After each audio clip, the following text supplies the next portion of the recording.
And welcome back to the Upside Sports Network. My name is Michael. Appreciate you guys joining us on a Tuesday afternoon. Game 5 was rained out last night between the Yankees and Guardians, but they'll get underway here in just a few minutes. Just to kind of recap, the Guardians did take a 2-1 lead anyway in this series. The Yankees had Garrett Cole on the mound in Game 4, held on to win that one, and now we sit waiting for Game 5.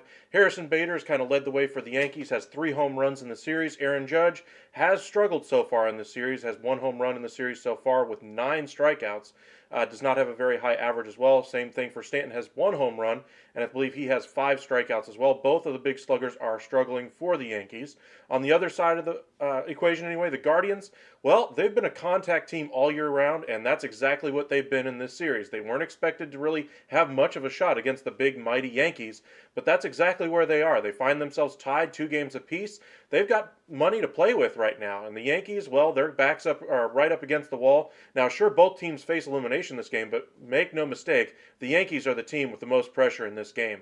The Guardians are playing with house money, and they've done a great job of giving the Yankees everything they can handle so far in the series. We'll see how Game 5 goes. As far as the starters, Savali is going to go for the Guardians, excuse me. Nestor Cortez is going to go for the Yankees. I believe Garrett Cole will come out of the bullpen at some point in this game should the Yankees need him.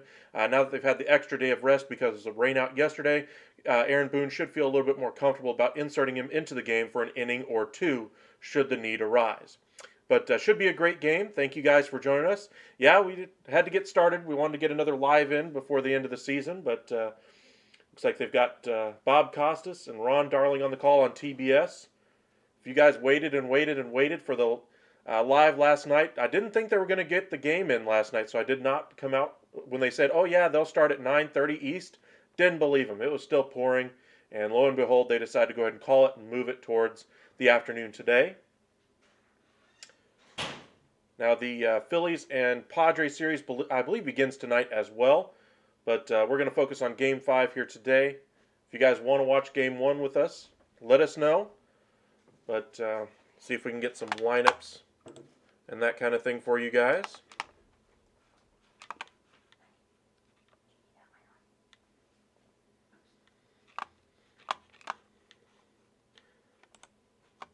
There you go. Showing players warming up. Got an early start. Guardians look very loose. They were loose last night, playing games on the field, tossing around a football. Yankees just looked very pensive. We'll see how that bodes for them today. Like I mentioned, the Yankees are the ones with all the pressure, and they're acting like it so far. There we go. All right, so the Guardians are pretty much go with the same lineup for the most part anyway. Kwan is going to lead things off. He's been fantastic in this series, followed by Ahmed Rosario. You might remember him from the New York Mets days. He's certainly a far better player than he ever was for the Mets, and he's kind of solidified himself on this Guardians team. Jose Ramirez, of course, signed that extension during the season. He's going to be there for the foreseeable future anyway. He's going to be third, hitting at third base. And then Gonzalez is going to be in the 4-hole. Naylor is your DH again at in the 5th spot. Arias, who made we'll call it a blunder anyway, at first base the other night in Game 4. He bats 6th at first base. Jimenez is at 2nd. He's kind of fallen off in the second half of the season, and so far hasn't had a great postseason. Austin Hedges bats in the 8th spot, and Miles Straw is the 9-hole hitter. The one thing this Guardians team has done more than any other team this season, of course, is hit to contact. Looks like everything's going very well for them as far as that type of thing. They don't really have many power hitters in their lineup. Naylor is probably one of their best, or probably their best power hitting player, along with Ramirez. Gonzalez has shown some pop, but everybody else is more of a contact type of hitter. Meanwhile, let's look at the Yankees lineup. You tell me how many contact hitters they have in this lineup. Gleyber Torres leads things off at second base, followed by Aaron Judge in right, Anthony Rizzo at first, Giancarlo Stanton at DH in the 4th spot. Josh Donaldson at third base. Oswaldo Cabrera again gets the start at shortstop, no IKF today. In the 7th spot, Harrison Bader. Catching is going to be Jose Trevino, and in the 9th spot is Aaron Hicks. How many of those players are contact hitters? Not very many. How many of those are power hitters? Almost every single one. So that's kind of the two differences between this team. One team likes to go yard, see if they can win that away. The other team tries to string some hits together. We'll see which way comes out a little bit better today. Cortez is going to be on the mound for the Yankees. He's a left-handed pitcher. During the year, he had a 2.44 ERA. So far this year in the postseason, he has a 3.6 earned run average. He started Game 2 against the Guardians in this series. Extra day of rest should help him as well.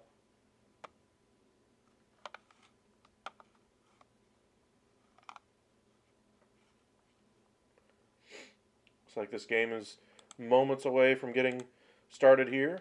Game 2, when Cortez did get the start anyway, it went to extras. Cortez in that game went 5 innings, 6 hits, gave up 2 earned runs, 3 walks. Did give up a home run. Shane Bieber was the starter for the Guardians. Curious to see if they'll bring him out of the bullpen in this game. I believe all hands are on deck for both teams, especially with the off day yesterday.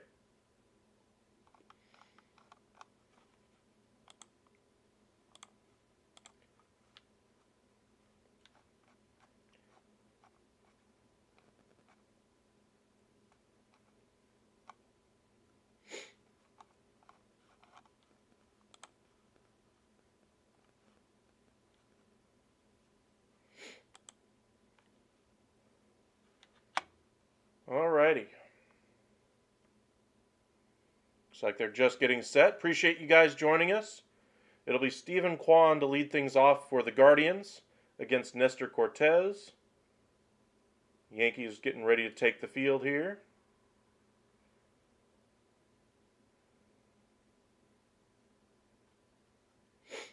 Kwan on the year hitting .298 with 6 home runs. So far this year in the postseason, he's hitting .269. As I've mentioned, in this series, he's been much better than last.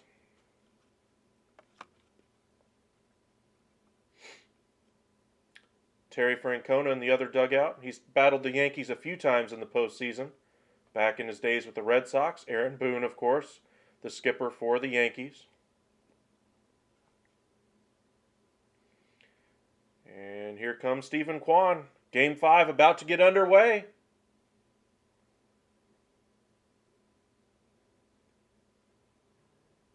Should be a fascinating game. Let me know who you got. Yankees fans, type Y for Yankees. Guardians fans, type G for Guardians. And if you just want to see a good game, well, I'm right there with you. First pitch from Cortez. Just up and on the outside corner. Nice pitch there by Cortez. Got a friendly call from the home plate umpire. Should bode well for both starting pitchers if he's going to call that a strike. Hard hit. Served into right in front of Judge. Kwan is on board with a base hit to start off things for the Guardians. Looks like that pitch kind of hung up there a little too much for Cortez. Was not where he was trying to throw that pitch. Caught way too much of the plate. That's his Kwan's 8th hit of this series, most in any series by a Guardians rookie. Guardians finally have an outfielder that they can trust at the plate. Rosario pops up the bunt attempt, and Trevino makes the catch. What a horrible bunt attempt by Rosario.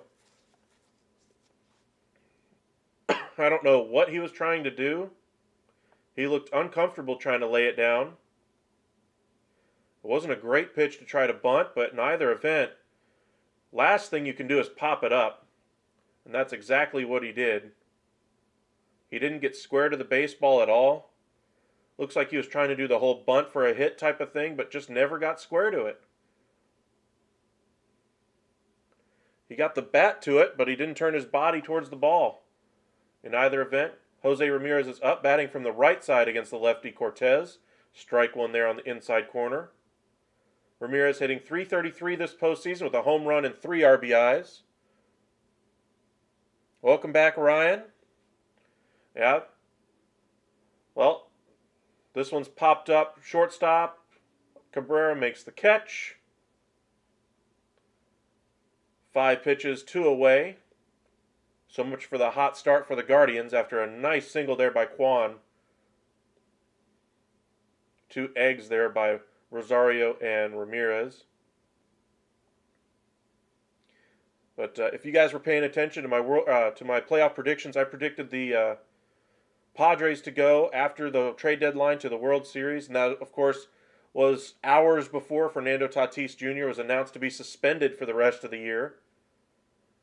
Did not have much faith that my prediction would hold because I was counting on Fernando Tatis Jr. Well, they're one step away from getting to the World Series at this point. My other prediction of the Blue Jays, well, that didn't look so good either. This one well in off the plate. 2-0 now on the cleanup hitter, Oscar Gonzalez. He has 3 game-winning hits so far this postseason. He's coming into his own as well. 296 hitter on the year, 11 home runs, 259 average so far this postseason, as Cortez tosses softly over to first.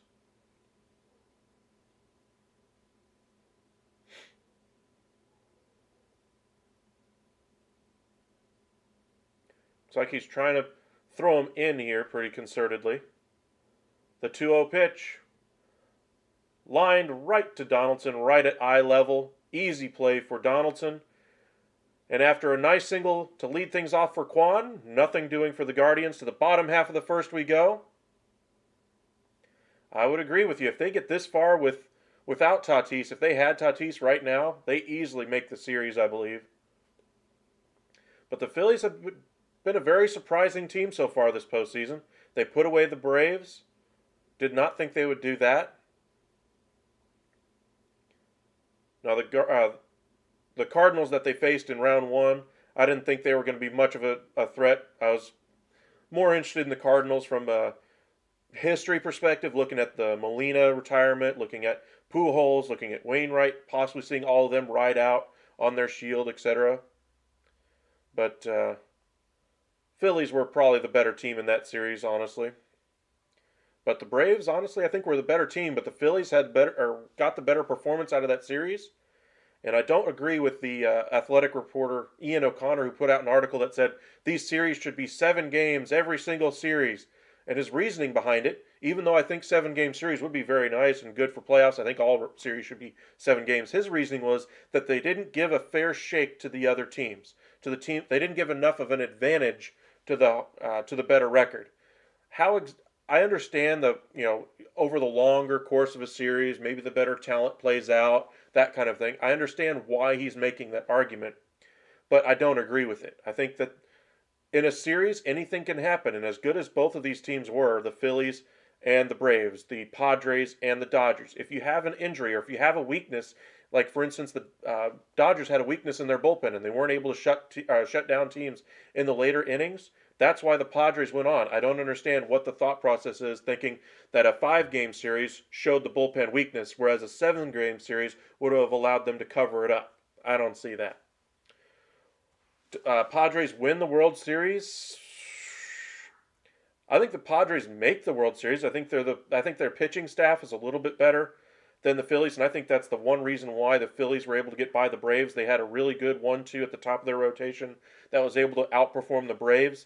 I don't think they're going to have that same ability with the Padres, just because I think the Padres are right there as far as a rotation, except I think they're a little bit deeper. I think the bullpen is also a little bit better than the Phillies. Welcome in, Michael. Yeah, well, Cardinals got good second half pitching anyway. Jordan Montgomery, after he was traded away from the Yankees, pitched like an all-star, was lights out for them. And you should have heard the comments that he had after 2 or 3 starts with the Cardinals. He said that the Yankees didn't trust him to throw one of his pitches. I forget which pitch it was.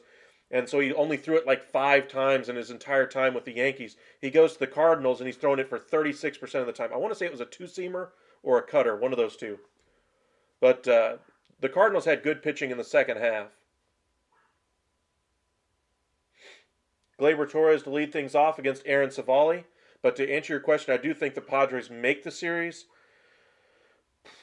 If the Yankees get taken out in this game here, we're looking at, say, the Guardians and Astros. I think the Astros probably win that one. Then it would be Astros and Padres. I don't know. The Padres just seem like they're on one of their, like every year there's one miracle team, and that might be the year, or this might be the year of the Padres. Remember last year the Braves, they were without their best player Ronald Acuna. This year the Padres are without arguably their best player in Fernando Tatis Jr. Savali misses outside with that one. 2-0. One thing you can't do to the Yankees hitters is throw a whole bunch of balls, nibble at the corners. I do think the Yankees have to be the heavy favorite in this one. However, the pressure seems to be getting to them a little bit. At least from, just their mannerisms off the field during the rain out yesterday, before the game today. 3-0. Savali still can't find the strike zone. Ball 4, 4-pitch walk to start things off. Yankees hitters, if they're one thing, and that's patient. They're always patient. They have been for almost 2 decades now. You cannot throw a whole bunch of balls and nibble at the corners. If you want to attack the Yankees hitters, throw strikes. Make them take the bat off their shoulder and start swinging. Aaron Judge due up next, hitting 125 this postseason with 1 home run and a couple RBIs. As I mentioned, has struck out 9 times so far through 4 games. Nah, you don't want to win that way. You want to win with the other team having their best on the field and winning the game. I will never advocate for something like that.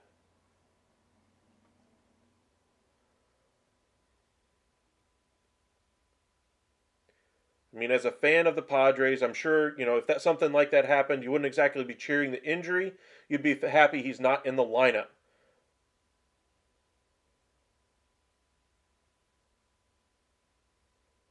Well, I don't know if that they got hurt by not playing. I just think that they made questionable decisions.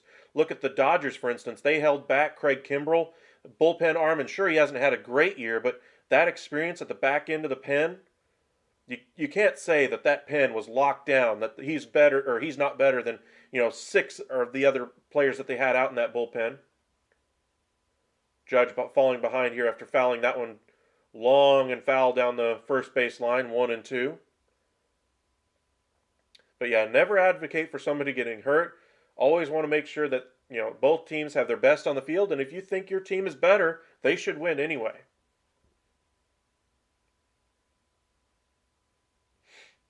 The 1-2 by Savali. Nice little breaking ball. Grounded foul by Judge. Remains 1-2. Judge, of course, going to be a free agent in this offseason. Very curious about where he's going to go. I think the betting public has to imagine that he goes back to the Yankees. I imagine they'll back up a few Brinks trucks for him. But there's going to be heavy interest in him. Teams with some deep, deep, deep pockets are going to be interested in him as well. Giants are expected to be in on him. There's a number of other teams that have money to burn now. Nationals have cleared off so much payroll, they could play on any contract they want to this offseason. Do I think they'll go in on him? No, but I'm just saying, there's a lot of money out there this offseason.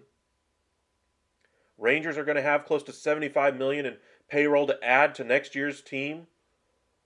Of course, they're going to go after pitching, but say they spend 45 of that on Aaron Judge, get a $30 million starter, something like that. Aaron Judge could be on another team, but I still think the Yankees are by far the favorite. Judge has worked the count to full, 3-2 now.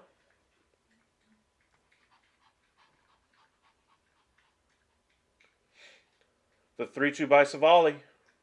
Nice breaking ball, curveball, 12-6 curveball. A little bit higher than I think he wanted it to be, but swung on and missed by Judge for the first out of the game for the Yankees there.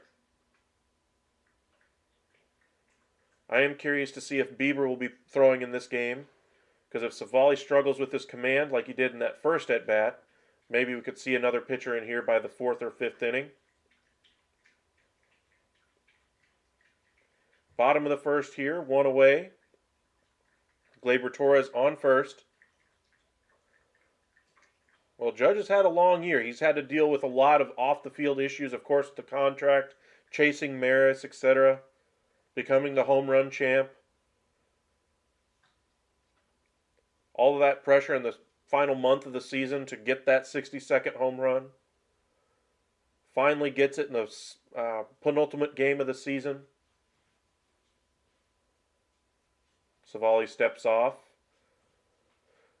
Rizzo down 0-1 right now. Bottom of the first inning. Do I think Garrett Cole will come into the game? I think he will at some point. I think Cortez is going to have a short leash in this game. I think Savali will as well. That one misses up and in. 1-1. If I had to guess, I think both managers would be more than happy to see their starter get 5 innings. Do I think either one will get 5? No. I think both starters will be pulled. In elimination games, managers always seem to have a quick trigger. Wow, that one's not called a strike, and that one was actually inside the zone, probably about 3-4 inches closer to the plate than the one Cortez threw for the first pitch of the game that was called a strike. Inconsistent zone again there for the home plate umpire. Gimme robo-umps. Beautiful pitch there at the bottom of the zone, 2-2. Sorry, Yankees fans and Guardians fans. I'm not a fan or not a fan of either team, but when one team's getting a call that the other team isn't, it's a little tough.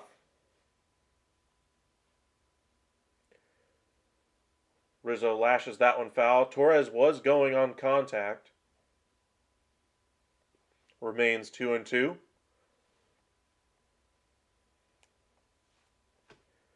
Last thing you want there to be is the home plate umpire deciding who wins and loses the game.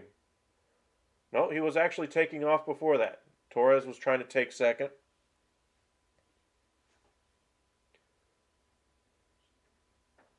Rizzo grounds this one foul. Rizzo is a candidate to bounce into a double play here. That's what the Guardians are hoping right now. Not exactly the most fleet of foot first baseman in the league.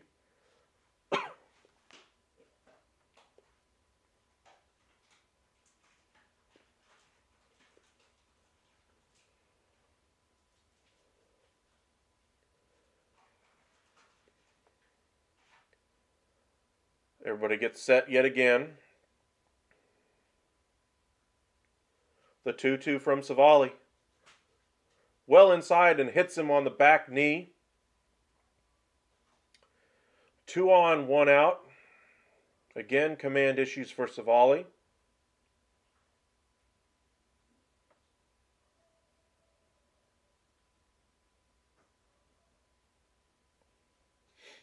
Welcome in, Chris.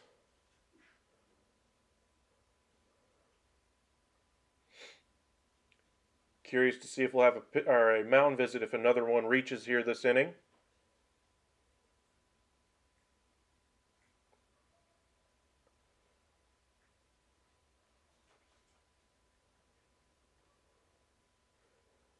Giancarlo Stanton digging in. One swing here would make all those struggles worth it for the Yankees right now. Of course, he came over in that trade from the Miami Marlins. Miami tried to offload as much salary as they could after Jose Fernandez unfortunately lost his life. And they basically had to go into a full rebuild. And here comes the pitching coach for the Guardians. Not even going to wait till after this at-bat. They want to talk it over right now. They've retired one batter so far. That was Aaron Judge.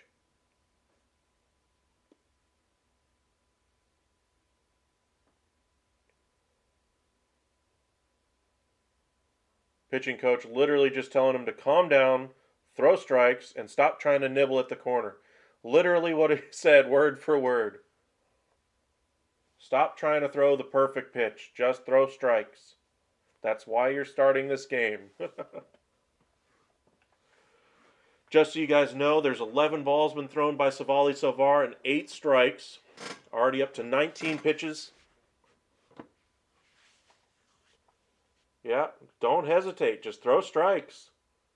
Best on best. That one outside of the zone. If I'm the Terry Francona, I'm immediately getting somebody up if he gets, or if Stanton gets on.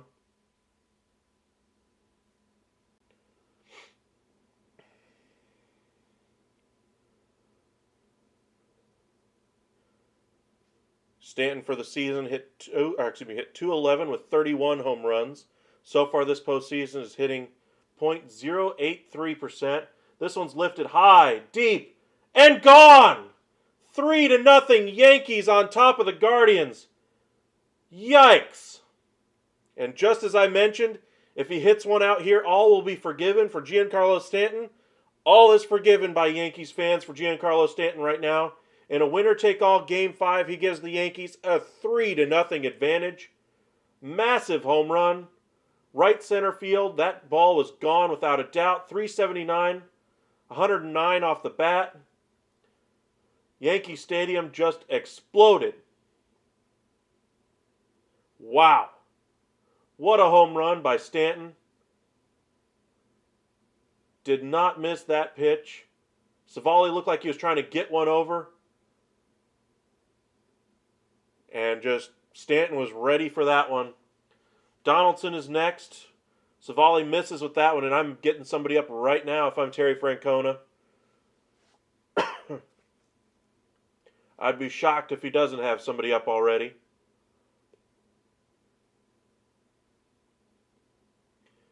That one finds the zone. 1-1. They do. Sam Hinches is indeed getting loose for the Guardians, and quickly. This one you cannot let get away. You cannot have a 4, 5, 6 run inning now. That one finishes beneath the zone. Savali again struggling to find the zone. I don't think Bieber comes in here in the middle of an inning if this continues. I think Bieber will come in the second inning if he comes in. I wonder if they're saving him, though, for the later innings. Maybe go with maybe a Tristan McKenzie for an inning or two. Something like that before then.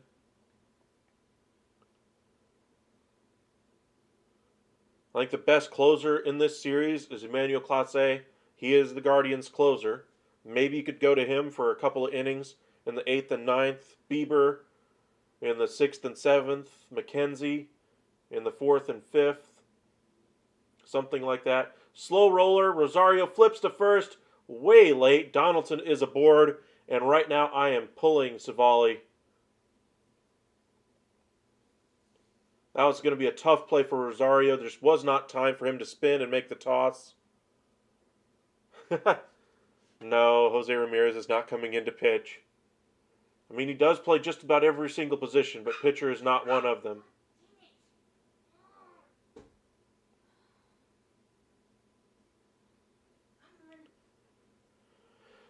The Guardians do have a fair amount of pitchers anyway.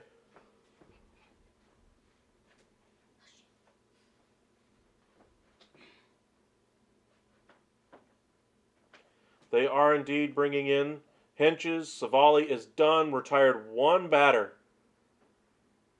The Yankees faithful waving goodbye to him. And we're not even through the first inning when we've already seen our first pitching change. Not a good start for Aaron Savali. That Yankees dugout is loose now. Last thing you could do if you're a Guardians, if you're one of the Guardians, is allow the Yankees to get some of that pressure off of them immediately, and that's exactly what they did. Cabrera is due up next.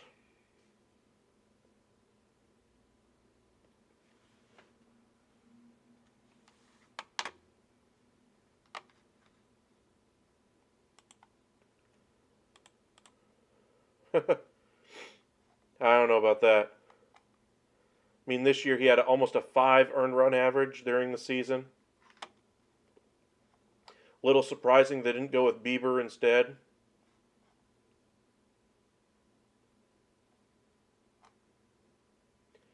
Just yuck.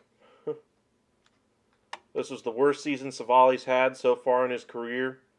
Before this, 2020, in the short season there, his earned run average was a 4.74.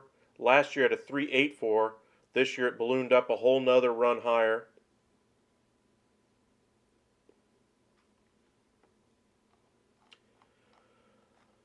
So Sam Hinches is coming on. He is the lefty out of the bullpen, 26 years old. This year has a 232 earned run average, does have a save. Has an 0.97 whip, struck out 72 batters in 62 innings pitched. And Giancarlo Stanton has given the Yankees a quick 3-0 lead in Game 5 of winner-take-all ALDS series against the Guardians.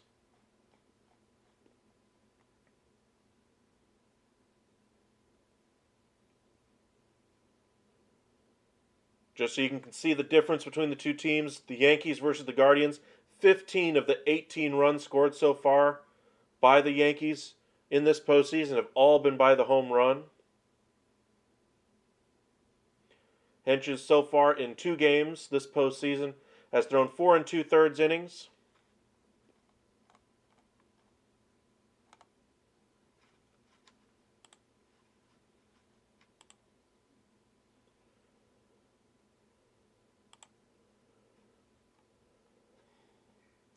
He threw 3 innings in that wild card round. 3 innings in 1 game, so he does have some long relief out of him. Oswaldo Cabrera is in there, hitting 133 this postseason. Does have a home run. Again, he is at shortstop for Isaiah Kiner-Falefa today. Got to wonder as the innings go on if they're going to bring him in for better defense and take Cabrera's bat out of there. That one's swung on and missed by Cabrera, and it's quickly 0-2. Hinches is finding the strike zone. Savali was unable to do that. Guardians, you had to believe, were hoping to get more than 1 inning out of Savali, more than 1 out of Savali.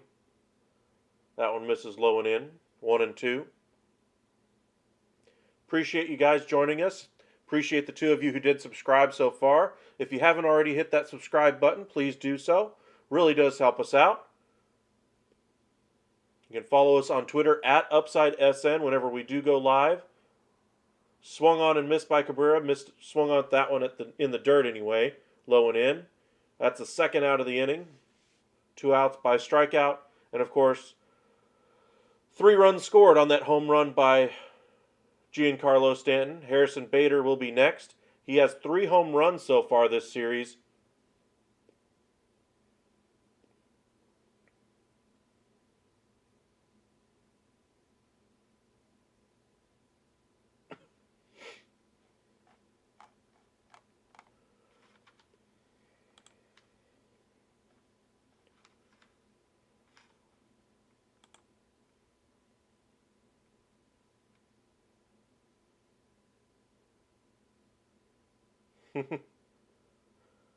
Yeah.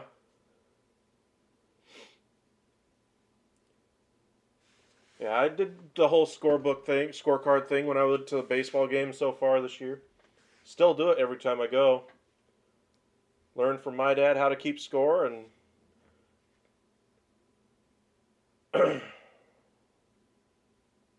still do it anyway. 1-1 now as Hinches finds the bottom of the zone. 2 away here in the bottom of the first. Tonight at about 7 o'clock, Padres will take on the Phillies in the first game of the NLCS anyway. It'll be Zach Wheeler versus Yu Darvish. Great pitching matchup there.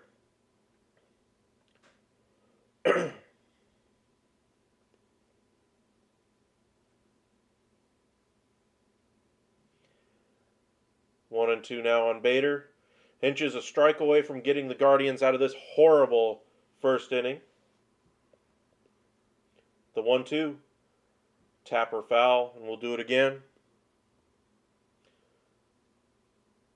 If you're Aaron Savali, you could not be more disappointed in how you performed today. Just got to hope to probably come out of the bullpen if you do advance against the Astros, but Guardians have their work cut out for them now.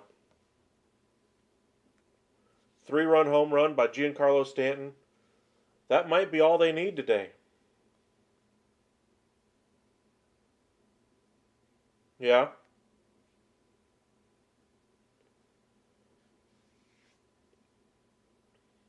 Yeah, the Phillies are playing with house money, just like the the Guardians are in this series. We'll see how they go. Oh, I think Yu Darvish might be the best.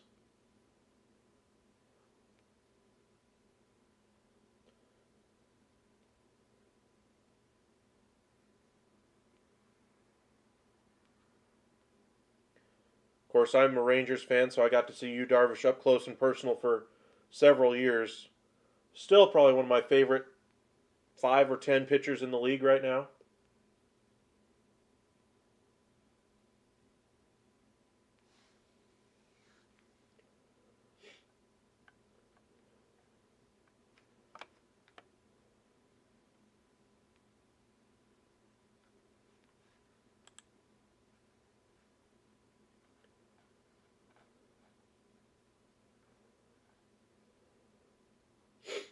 Looks like they have released lineups anyway for Game 1 tonight of the NLCS as Bader fouls that one back to the screen 2-2.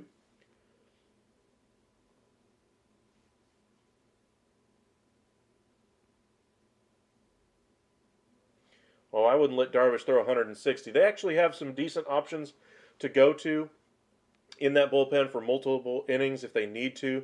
I'd probably let Darvish go about to 100, 110. No need to let him throw more than that. I mean, it's gonna be a 7-game series, so you're probably gonna want him to start more than just the one game. Pardon me, guys, as we get somebody in here. A spammer.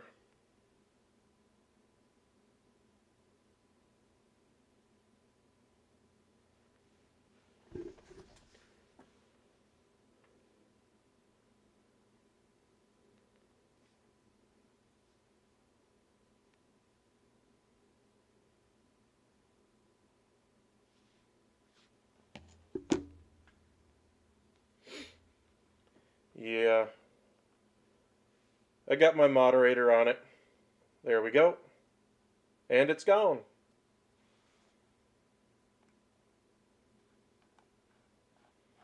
Appreciate it. Bader gets on.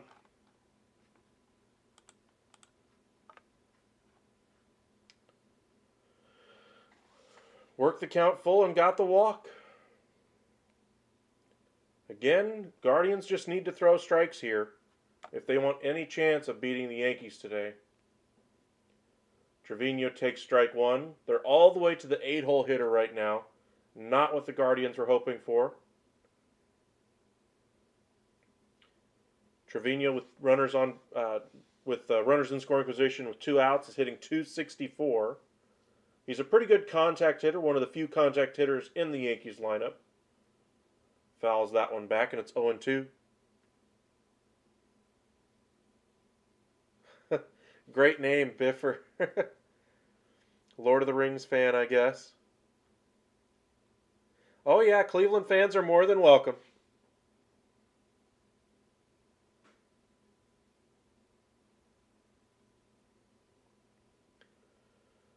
If I'm Hinches, I'm throwing absolute strikes at this point. No need to nibble with Trevino. Ground ball to short.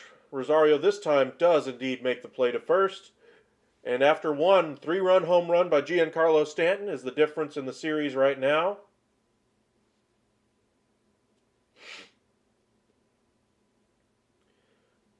Shared a handshake with Garrett Cole like, all right, Garrett, we might not actually have to use you.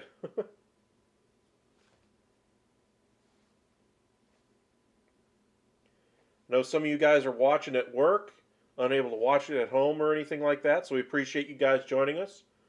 For those of you who's just joined us for the first time, welcome to the Upside Sports Network. We cover the NBA, MLB, NFL, and the NHL. We'll have some hockey videos, short videos coming out for you tonight. Worked on some of those this morning. And we'll have some NFL videos for you pretty regularly anyway.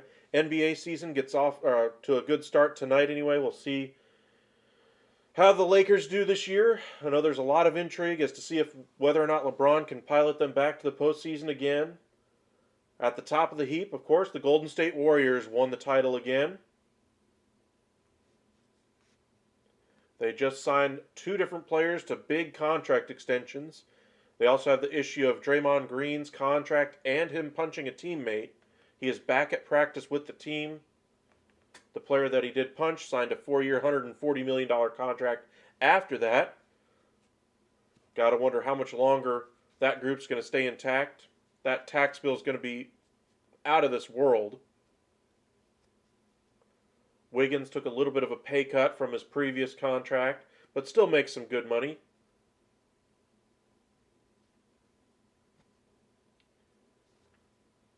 In the top half of the second anyway, the Guardians will have Naylor, followed by Arias and Jimenez. Going to need to get something going here. Of course, they've been a really good come-from-behind team this postseason. We'll see how they do again. A lot of late-game heroics, and the lead is only 3 at the moment. But they're going to have to get 8 2/3 out of their bullpen today in order to get the win.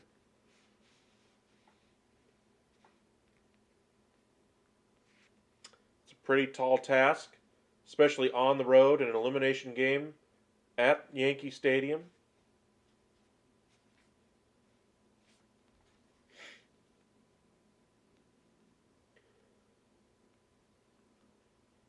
Naylor this year hit .256 with 20 home runs.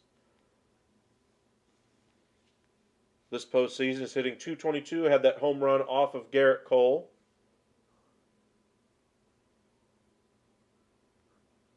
Basically said Garrett Cole is his son. First pitch swinging here by Naylor. Lifted out to right. Broken bat anyway. Judge coming on and makes the catch. 1 away. Another difference between these two teams is that the Guardians are a lot more aggressive anyway at the plate. Willing to swing at a pitch they can handle early in the count.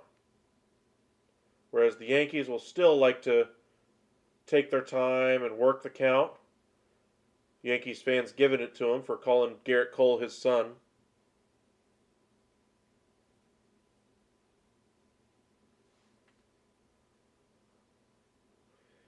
Our trophies for Phillies win versus Padres. These? No, those are from high school.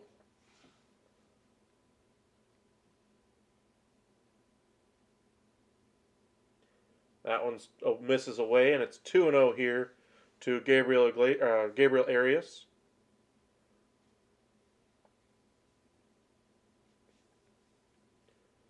Nice pitch there by Cortez, low and in. 2-1.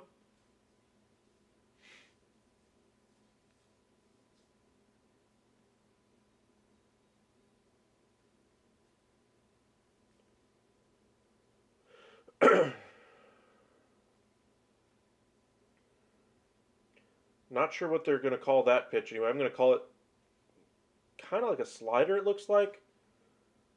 It was 85 miles an hour at the top of the zone, and it's 2-2. The 2-2 pitch here by Cortez. Right on the inside corner, strike 3. Arias down looking. 2 away here. Cortez is looking much more confident than he was in the first inning.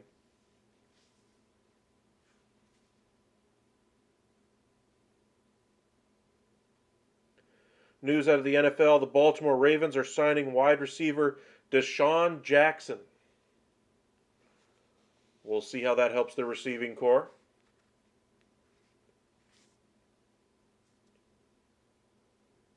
Cortez is now painting that zone. This is exactly what the Guardians pitchers should have been doing. Throwing strikes.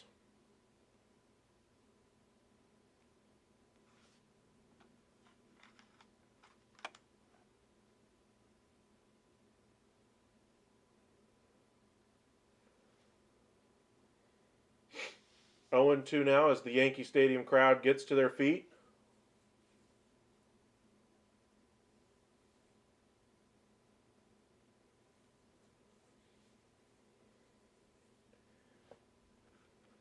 Another spammer there. And gone.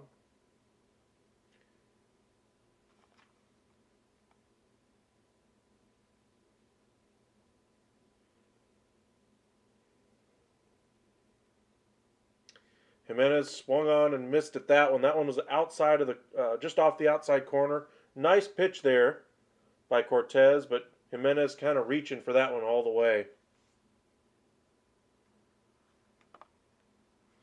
Yeah, they keep coming in with different IDs and stuff to chat. I may have to switch it to like a subscriber only thing for the next live we do. I know almost every one of you guys is already subscribed to us, so don't want it to affect y'all anyway. Just want to keep out the riffraff, if you will. To the bottom half of the second we go. Yankees will have Aaron Hicks and then flip the lineup over again. Torres and Judge will bat third in that bottom half of the second. As I was mentioning, there's already lineups out for the NLCS anyway. Schwarber will lead things off for the Phillies tonight, followed by Rhys Hoskins and JT Realmuto. Bryce Harper is the DH in the 4 spot. He's been fantastic this postseason. Already has 3 home runs, 6 RBIs. Nick Castellanos will be in the 5 hole. Alec Boehm will be in the 6th spot at third base. Bryson Stott at short, followed by Gene Segura in the 8th spot. Brandon Marsh hitting 9th in center field. For the Padres, they will have Jurickson Profar in left, Soto in right, Manny Machado at third base. At DH, batting 4th will be Josh Bell, followed by Cronenworth at 2nd in the 5th spot. Will Myers batting 6th at first base. Kim at short batting 7th. Trent Grisham in center field batting 8th. And Austin Nola doing the catching and batting 9th. Now the Padres have gotten great production out of the bottom half of that lineup. They've kind of played mix and match in the middle of that lineup with Brandon Drury and Josh Bell kind of splitting time at first base, DH, along with Will Myers. Kind of flipping around the pieces there, trying to make the puzzle fit every day. Again, the starters will be Zach Wheeler. On the year, Wheeler was 12-7 with a 2.82 ERA. Struck out 163 batters. So far this postseason, 0-1 with a 2.19 ERA with 9 strikeouts. Yu Darvish this year had went 16-8, a 3.1 ERA with 197 strikeouts. Both of these are elite premier strikeout pitchers. In the postseason, Darvish is 2-0 with a 3.0 ERA and 11 strikeouts.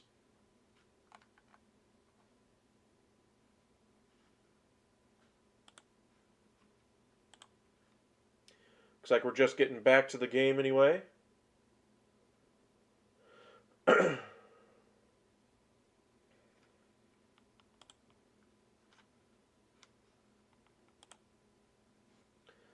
Hinch is out for his second inning of work, if you will. Strike one there on the inside corner.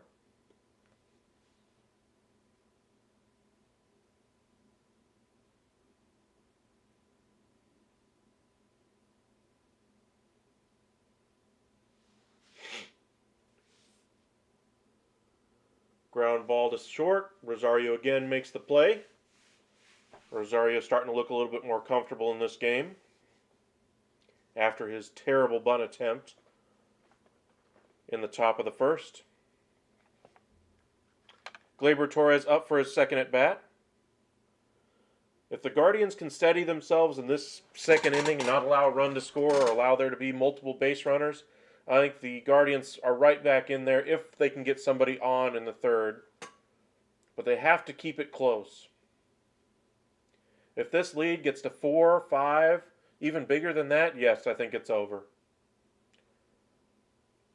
I don't think, with even as much contact as they have in their lineup anyway, I don't think they're going to be able to mount enough of a charge. The 1-0 pitch. Fouled off by Torres. 1-1.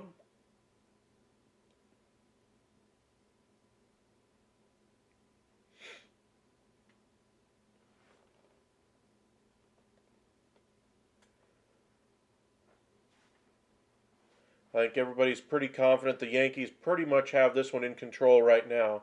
But what do you guys think the winning margin is going to be?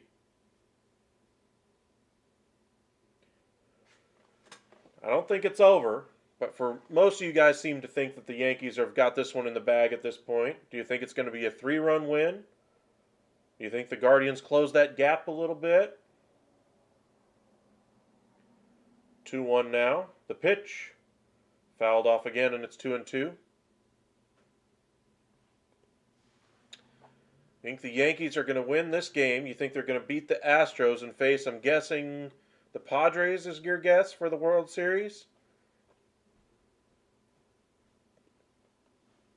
I know the ALCS will be fantastic between the Yankees and Astros if that happens. I know Major League Baseball is hoping for that one. I know they're not too pleased to have the Dodgers already bounced from the postseason. That's another story we'll get to after this bottom half of the second, is all the Dodger storylines that are going on right now. There's plenty of them. I don't think anybody's paying enough attention to those, so we'll get into those in a minute. The 2-2 pitch off the inside corner.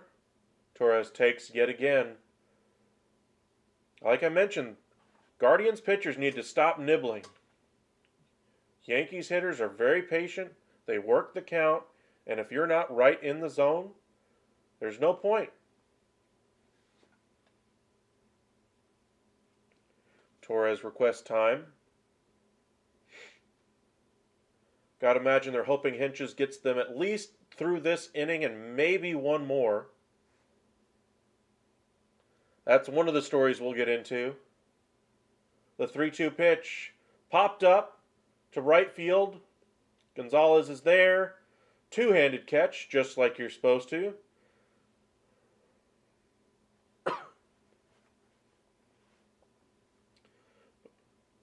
There's a lot of stories going on around baseball. Hot stove season is going to be fantastic this year. For those of you who already missed it, Carlos Correa is going to opt out, if not already opted out of his contract with the Minnesota Twins. Remember, he signed that 3-year, $105 million deal with the Minnesota Twins with opt-outs after the first and second year. We all knew he was going to opt out after year 1. Twins, of course, did not make the postseason. Looks like they had a great first half of the year and just weren't able to keep the wins going, and the Guardians ended up taking over the lead in the division, ended up just walking away with it. 1-0 here to Judge.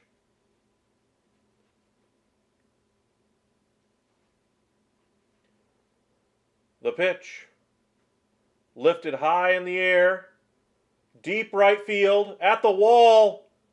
And that one's gone. 4-0. Aaron Judge extends the Yankees' lead. And Guardians fans everywhere have to be very worried about this one now. That one could be the dagger. And it's only the bottom of the second inning. Aaron Judge breaks his slump. 113 miles an hour off the bat. Just crushed that ball. 394 feet to right center field. Just a little bit further than Giancarlo Stanton's home run in the first inning. And power is essentially paying off yet again for the Yankees. Contact, not so much for the Guardians. Wow. Hinches knew it as soon as he hit it. He got that ball a little too high in that strike zone, missed his spot, and Judge didn't miss that one. 4-0 Yankees in the bottom of the second inning. Anthony Rizzo due up next. Yankee Stadium still buzzing from that Aaron Judge home run. The 2 home runs the Yankees have hit today, right off the sweet spot of the bat, right off the barrel, full extension. Just complete, absolutely clobbered home runs there. Rizzo swings and misses at that one. 97-mile-an-hour heat. Right in the wheelhouse for Rizzo. Just missed it. Looks like this elimination game could get away from the Guardians very quickly, if it's not already. 4-0 here in the bottom of the second. The light is growing very dim now for the Guardians. Another 97-mile-an-hour heater. Strike 2. 1-2 is the count. Stanton is on deck. Remember, Rizzo was hit by the pitch in his last at-bat. A lot of postseason experience on this Yankees club. Not so much for the Guardians. They're a very young team. Another 97-mile-an-hour fastball in the inside corner, swung on and missed by Rizzo. Rizzo just missing that fastball. But inning is over. Aaron Judge extends the Yankees' lead 4-0. Giancarlo Stanton had 3 in the first anyway with that 3-run blast. Aaron Judge with a solo shot here in the second. And the Guardians have a mountain to climb now as we go to the top of the third. All right, so we mentioned earlier that the Dodgers have a whole bunch of storylines going on around them. Let's get right into them. First and foremost, to answer your question, is Dave Roberts going to be gone? No. Media's already asked and answered that question. Dave Roberts will be back. Dodgers won 111 games last year. Dave Roberts doesn't seem to be that big of a problem right now for the Dodgers. I question how he managed that bullpen, how he managed the pitching staff this season. And of course, injuries were a big part of it, underperformance, those kinds of things. But they never really had an answer that solved everything for them in the bullpen all year long. Phillips was a great option for them back there, but outside of that, there's nobody that they could turn to and say, you're the guy that we can count on this inning. So no, to answer your question, Dave Roberts will not be gone. He will be there for the remainder of his contract at the very least. Second, the biggest question for me is whether or not Trey Turner comes back to this team. Now, of course, there's a lot of talent at shortstop this offseason. Carlos Correa, I just mentioned, is going to be a free agent. Dansby Swanson, Xander Bogaerts as well. There's going to be a number of shortstops on this market. And Trey Turner, I think, for my money, is the best of the bunch. Power hitting is really the name of his game right now, along with speed. You wouldn't have said that 2 years ago, but Trey Turner has certainly become more of a power hitter over the past 2 years since coming to the Dodgers. And he is by far the best shortstop, in my mind, on the market right now.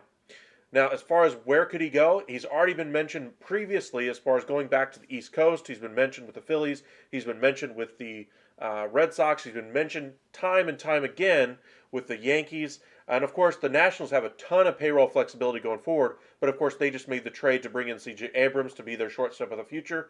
And are they really ready to win yet? I don't think so.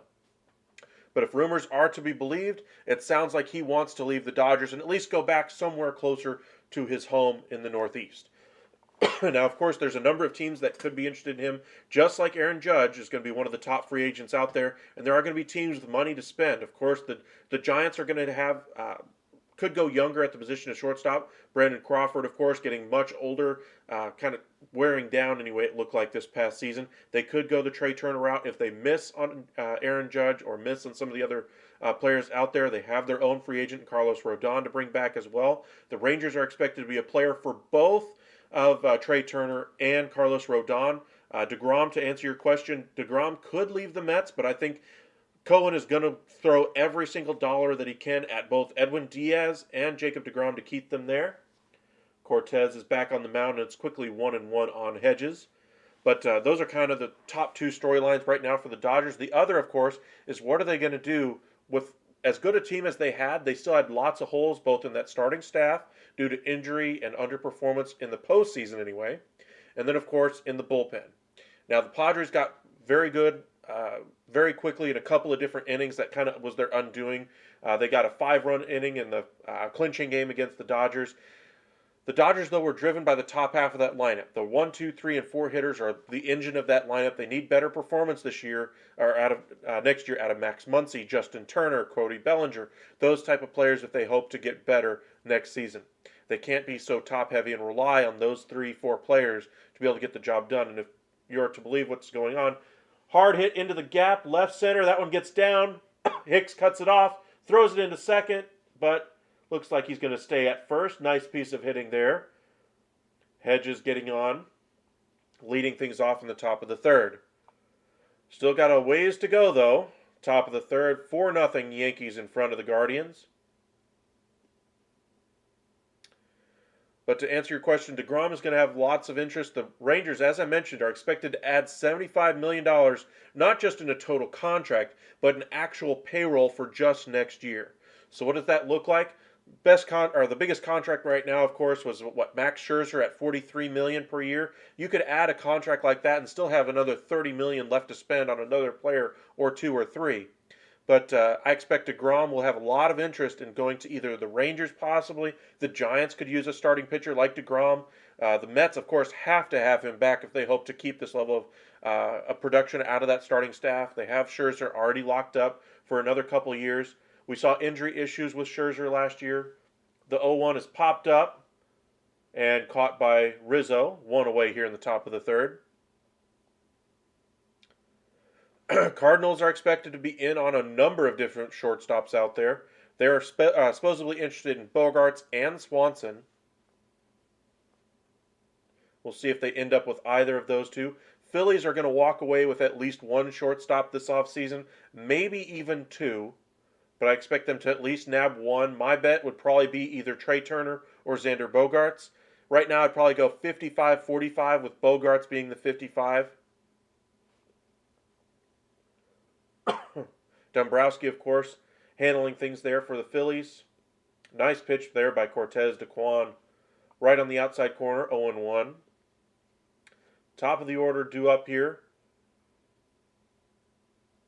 for the Guardians. If you can get a run or two this top half of the third, all is not lost. But you really need to start mounting some type of effort starting now.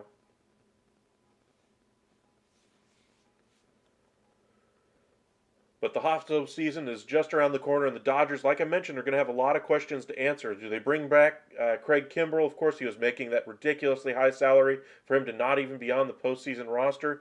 The Yankees, of course, had Aroldis Chapman, who's not on the postseason roster as well, due to his off-the-field concerns, injuries, etc., the beef that he now has with Aaron Boone, the manager there. And, of course, performance wasn't exactly his best asset this year. In the second half, he did perform a little bit better, but he's becoming a little bit more of a headache than the Yankees would like. That's why he's not there in this series.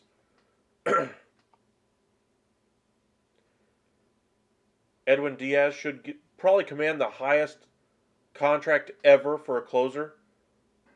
There's going to be a number of teams interested in him. As I mentioned, the Rangers are going to spend $75 million. It's not all going to go to one player. So maybe you spend, I don't know, 15, 20 million on a guy like Edwin Diaz. You bring in another starter, 30 million. This one's popped up down the third base line and drops. It's fair. Wow. Yankees yet again do the same thing that they did in Game 4, except this time just kind of a bad news Bears play out there. Looks like the shortstop Cabrera could be hurt. Might have taken a hit to the head on that play. Or no, it's Hicks, the left fielder. Aaron Hicks. Looks like he's shaken up, trying to shake off the cobwebs. Donaldson was chasing after it. Cabrera was chasing after it. Donaldson was called off by Cabrera, off of Cabrera's glove, and then he clanged into Aaron Hicks. Hicks had the clear shot at the ball. I don't know what Cabrera was doing. Cabrera was calling for it, but Hicks was already underneath it. Both players were calling for the ball. Just more bad news Bears. Cabrera's had like 4 or 5 bad defensive plays so far in this series. This is another one of them.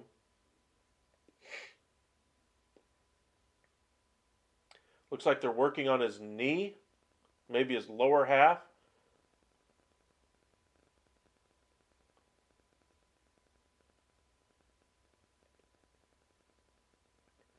Aye.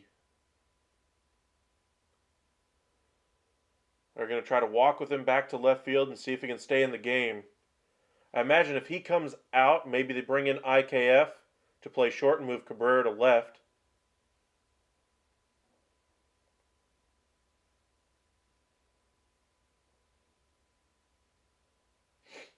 He's still in a pretty good grimace right there. I imagine he's going to get pulled here.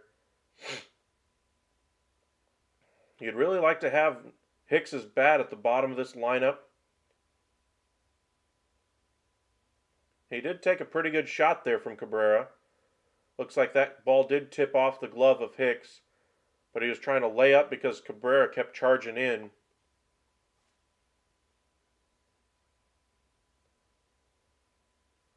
And that ball may have actually landed in foul territory if it hadn't been hit by one of them.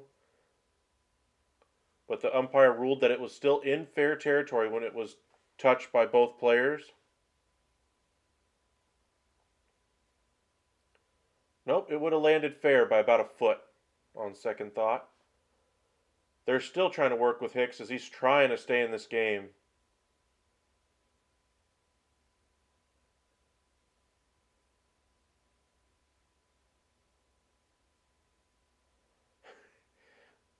Hicks is trying to walk back out there to left. Judge walking with him saying, "It's all right, we got it." He's got a little bit of a limp. Hicks does not want to come out of this one.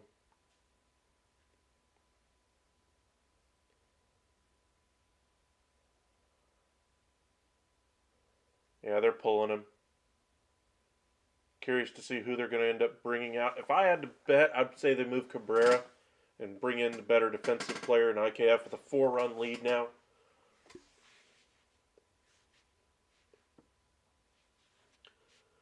Not sure who else you move out there. Cortez gives him a pat for the effort on the play. They're going to bring out...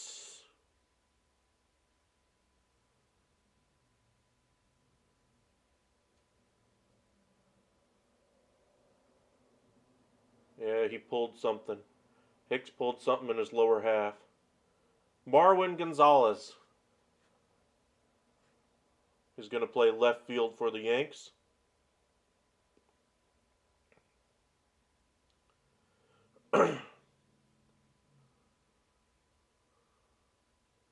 Straight down the tunnel for Hicks. He's going to need a minute to collect himself. I'm sure there's all kinds of emotions going through him right now. 2 on, though, with 1 out here in the top of the third. Guardians mounting some type of comeback here. Rosario, let's see if he can actually do something this time around instead of bunt one straight up in the air that will be caught by a catcher.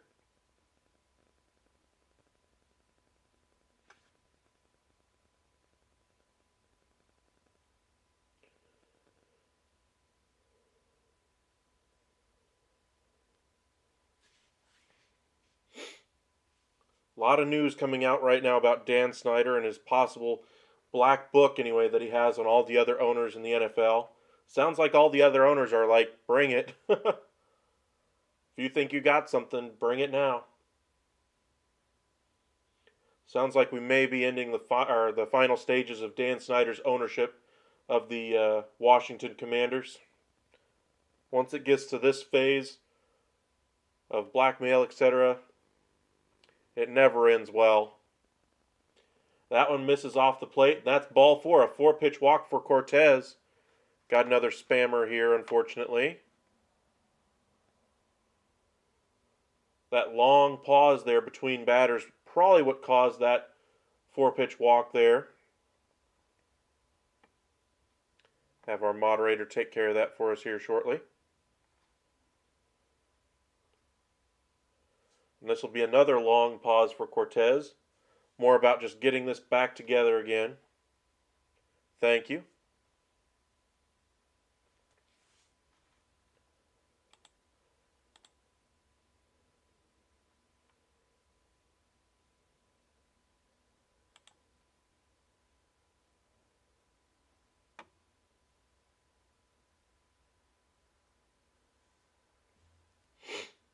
Jose Ramirez digging in. One swing here could tie it. And they do have their best hitter at the plate. Clearly the Guardians' best chance in this game is right now. If they can get 1 or 2 out of this, that'd be fantastic. The last thing you want to see is a ground ball double play if you're a Guardians fan. Even if you just get 1, a sacrifice fly here, that at least starts the ball rolling for you. That one misses beneath the zone, 1-0. If you're Cortez, the worst thing you could do is give up a long ball. So if you nibble around the edges and give up a walk, so be it. Jonathan Loaizinga is loosening for the Yankees out in the bullpen. Has started at points in his career, has come out of the bullpen some in his career. So you can expect some length out of him if they do pull Cortez here, as he finds the zone 1-1. Ramirez is 0 for 11 in his career versus Cortez with 5 strikeouts, including the postseason. That one misses well off the plate inside, and it's 2-1. Cortez is certainly nibbling now. trying to execute that perfect pitch. Aaron Boone getting a little antsy in that Yankees dugout. Well, after that Aaron Judge solo shot, it looked like it was the Yankees to run away with. Ramirez lifts this one long down the line, but foul. Missed it by about, 20, 25, 30 rows. Ramirez career at Yankee Stadium, 408. 8 doubles, 9 home runs, and 18 RBIs. If he keeps that one fair, we're looking at a brand new ball game, and wow, what a difference that would have made. The 2-2 pitch here by Cortez. Lifted in the air. Bader takes a few steps back. Makes the catch. This will at least score 1. Hedges does score from third. Runner advances from second to third, but Guardians are on the board.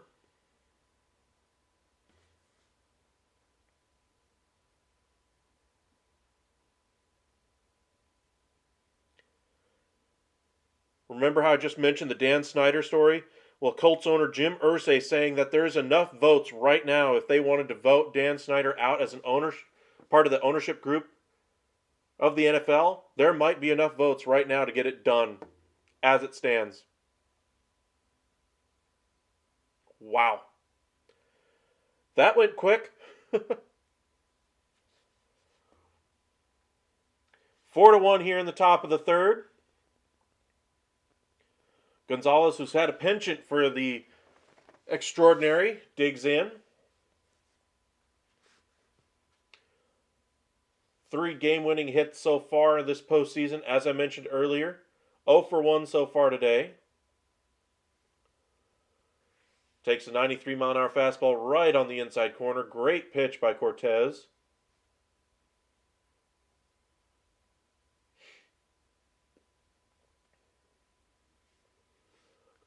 Remember, Gonzalez lined out to Donaldson back in the first.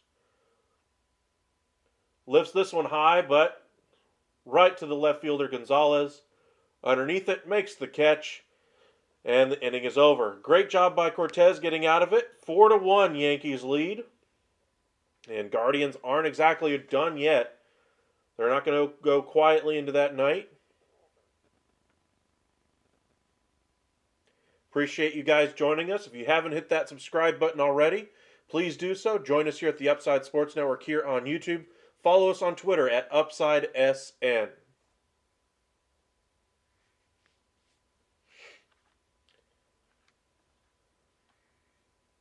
In the bottom half of the inning, the Yankees will have Stanton followed by Donaldson and Cabrera. Stanton, of course, had that 3-run shot back in the first inning. We'll see how he does in his second at bat. Very curious to see if they bring out Henches again, or if they're going to or if they're going to go with one of their starters out of that bullpen. Henches did go 3 innings in that wild card round in 1 outing. Maybe they go back to the well yet again. See if they can get through 3 with him.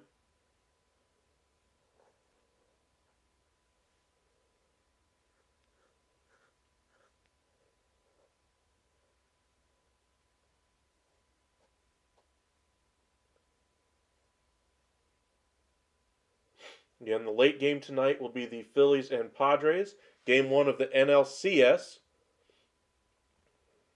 One step past this series here. Of course, the rain out last night kind of threw everything for the American League into kind of a blender anyway as far as the schedule. I imagine the ALCS will be more of a condensed schedule as a result. So there may not be an off day in between.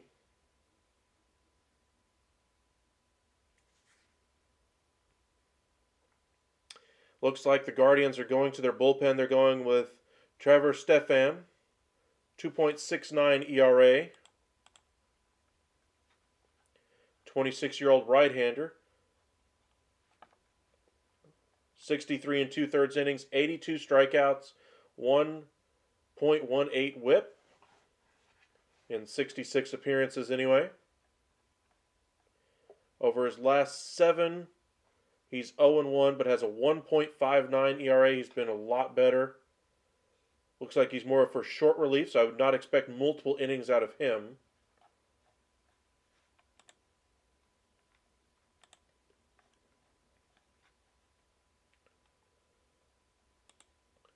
Was lights out in the wild card round. 2 games so far against the Yankees this series has gone 2 2/3, or excuse me, 2 1/3. 5 strikeouts, no walks. Dominant.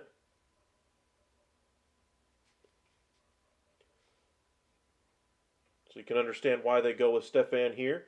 Maybe they'll count on those starters a little bit later in the game anyway. I do think both teams will use starters out of that bullpen before the end of the game. That one misses just north of the zone, ball 1.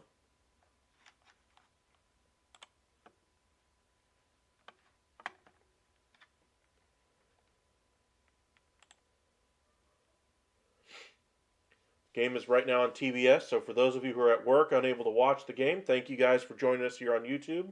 Stanton lifts this one into short center. Ooh, Rosario makes the catch, kind of stabs at that one, falling backward in front of Miles Straw. Probably would have let the center fielder have that one. Almost had a repeat of what just happened in the top half of the inning.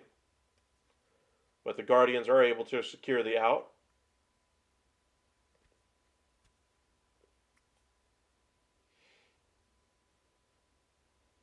Straw there just in case Rosario can't make the catch.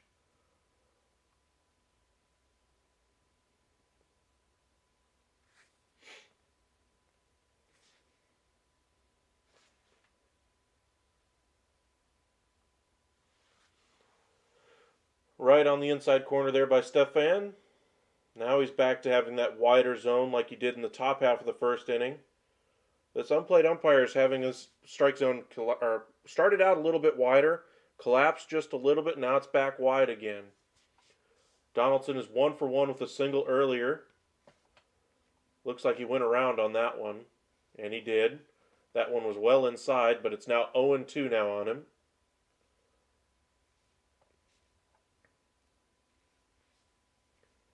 Lou Trevino is loosening out there in the Yankees' pen. Looks like Cortez could be done. Cortez is not moving around in that dugout, though, so maybe they'll give him 1 or 2 batters next inning and have Trevino on the back burner ready to go. But he's loosening here with the Yankees up, so we'll see. Donaldson, the righty, stands at the very back of the batter's box against the righty Stefan. That one hit the dirt, squirted away, and the throw to first just in time. I'm kind of surprised. I thought that hit the bat.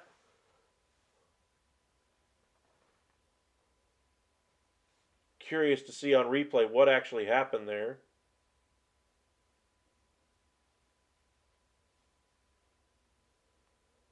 Maybe he did just miss it entirely.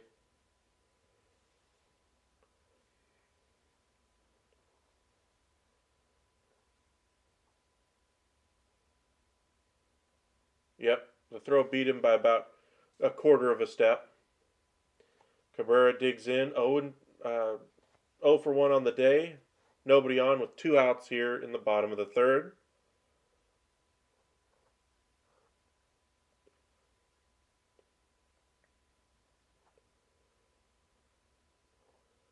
Lifted foul behind home plate, 1-1.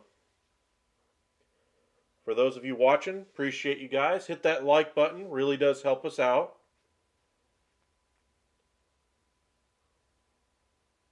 Cabrera does have a home run in this series. Yanks would love to see that to get the run back from the Guardians that they scratched across in the last half. Fouled away, and it's 1-2. If he gets the strikeout here, that'd be exactly what Francona wanted out of the bullpen from Stefan. And then we'll see if he comes out for a second inning of work. So far, he's handled both Stanton and Donaldson. The 1-2 lifted, to left. Coming on is Quan. Makes the catch without having to make a dive. Nice play there, and that's the end of the third. To the top of the fourth we go. It'll be Naylor leading off this inning yet again. He led off the second anyway. Just so you guys can kind of get an idea of where we are at in the box score anyway. 1 run, 3 hits, no errors for the Guardians.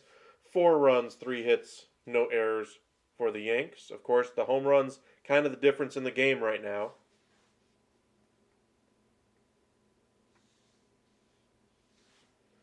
Touching on a couple of the other off-season stories to kind of keep your eyes focused for.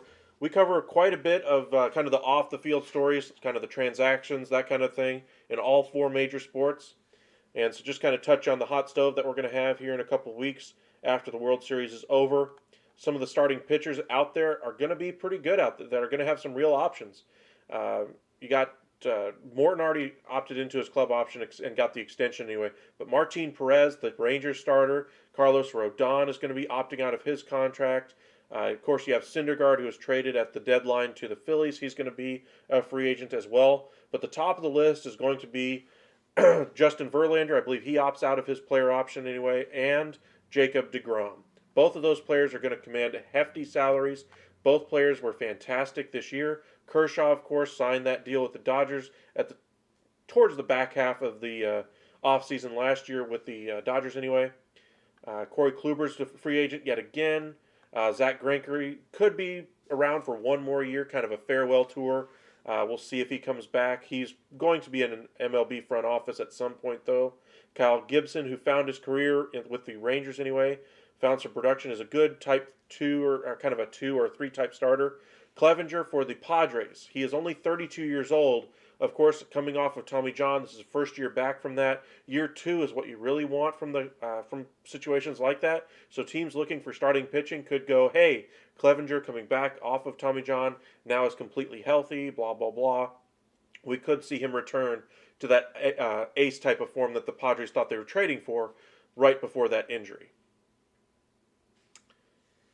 Bassett, who was traded to the Mets by the A's anyway before the season, he's going to be a free agent as well. So the Mets are going to have lots of questions to answer. One of the pitchers that could opt out is a pitcher who hasn't played in almost 2 years, Trevor Bauer. He could opt out of his 1 year remaining on his deal anyway. Of course, he hasn't pitched in 2 years and has all those off-the-field concerns. I don't think those have been resolved, so we'll see what ends up happening. I expect him to opt in. Tyler Anderson's a free agent. He pitched very well this year. Naylor lifts that one foul, 0-1. So the pitching market should be very strong.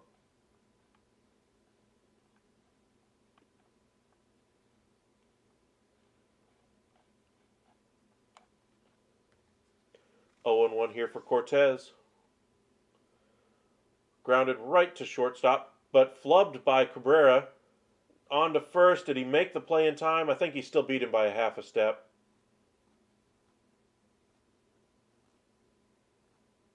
Yankee faithful still giving it to him.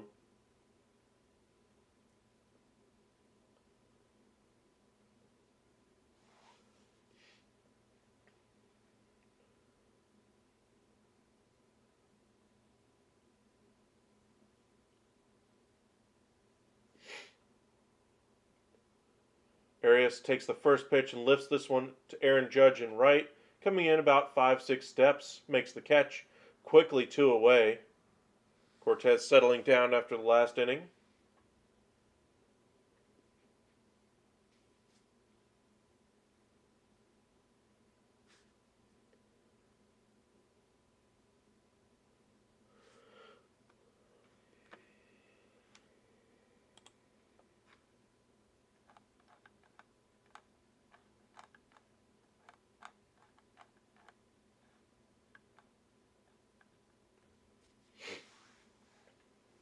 Misses well inside with that one. Jimenez takes ball 1. Other free agents to kind of keep your eye on for catchers anyway. Tucker Barnhart, Wilson Contreras, kind of your top of the heap anyway. Gary Sanchez is a free agent finally.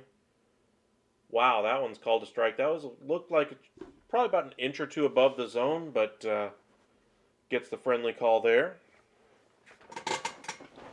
Christian Vasquez, who was traded at the deadline to the Astros, will be a free agent as well. Jimenez grounds this one to first. Race to first. Oh! That was close.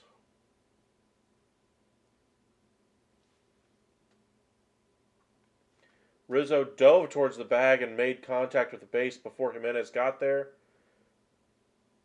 Just want to look at the replay here just to make sure. It looked like he beat him, though. Ooh. No, he was safe. Wow, Jimenez was safe.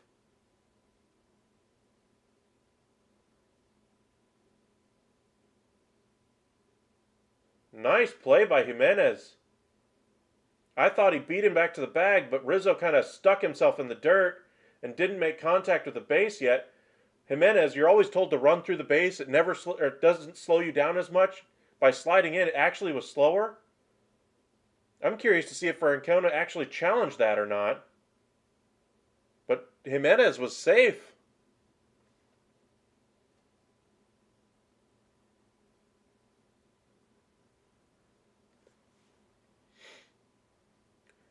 I don't know. They're in commercial break right now.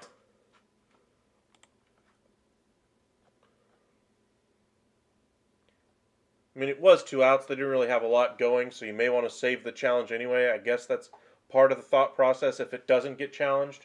Or maybe he had already waved off the challenge and then said, oh, wait, maybe I should challenge it. But he was safe. Replay clearly shows that Jimenez's foot got in there first.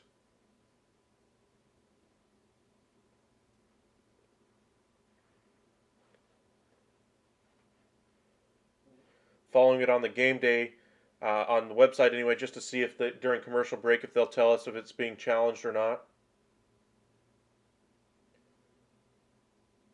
I imagine as long as Jimenez is still out on the field, which usually after you make the third out of an inning, you take off your batting gloves and your helmet, you hand it to the first base coach. As long as you're still out there and haven't gone into the dugout yet, then you should still be able to challenge it unless you've already waved off the option to challenge. So I'm curious to see if they let them challenge it or not.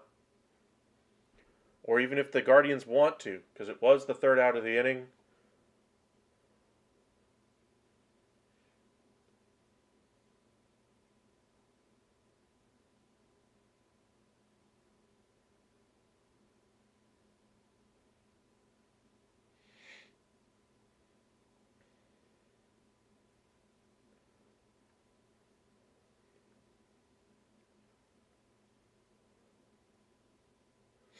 Still in commercial break anyway.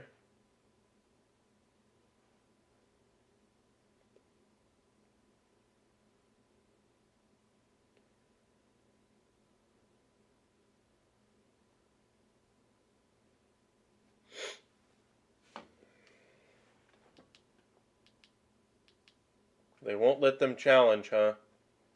I wonder if they turned down the option. See if we can get an explanation.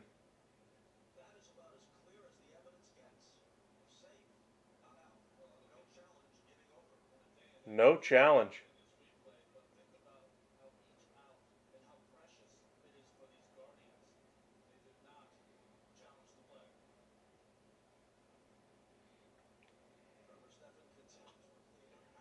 Bader lifts the first one. Jimenez is there. First out. Wow.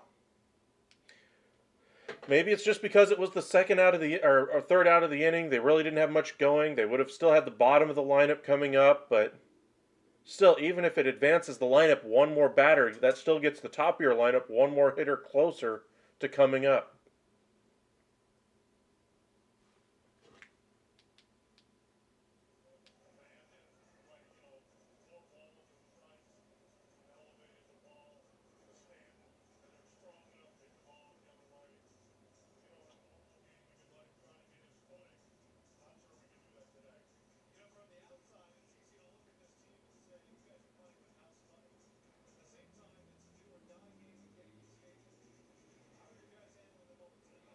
Yeah.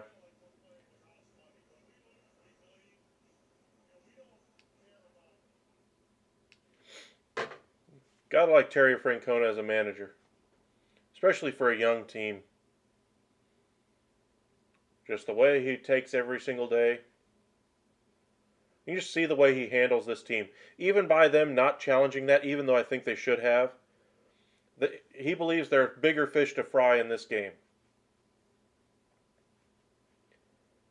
And so he's keeping his team focused on the big picture. Hey, we're down 3. You know, it's a long game. It's only the 4th inning. Save those challenges for something impactful later in the game. Of course, that one clearly would have gone in the Guardians' favor, but still.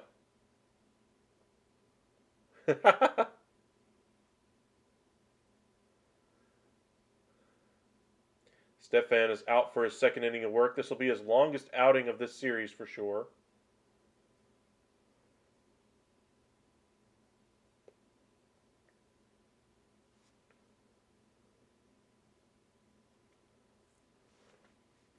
Nice catch there by Hedges. 2-2. The 2-2 pitch to Trevino. Swung on and missed down in the dirt. 2 away. Well, if you're Francona, you couldn't have asked for much better out of that bullpen. So far, you've only given up 1 run on the solo shot to Judge. You've almost gotten 3 2/3, or you're right at 3 1/3 innings right now out of them. If you can keep it within touch as you get into the later innings, get to that Yankee bullpen, which is very suspect. Of course, Garrett Cole could be coming out of that pen at some point.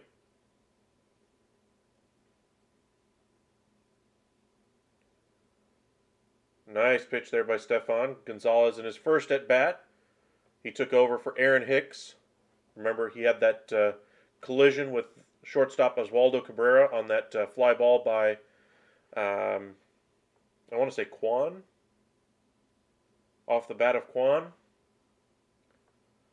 Swung on and missed. Gonzalez unable to make contact on that one, low and away, and it's 0-2. Stefan is only at 18 pitches so far.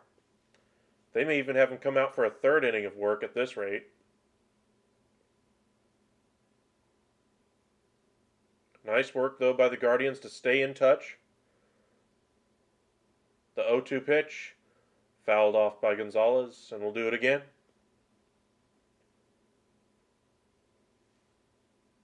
After this half of the inning, we'll touch on some of the other free agents in this year's class. Touch on tonight's game between the Phillies and Padres as well.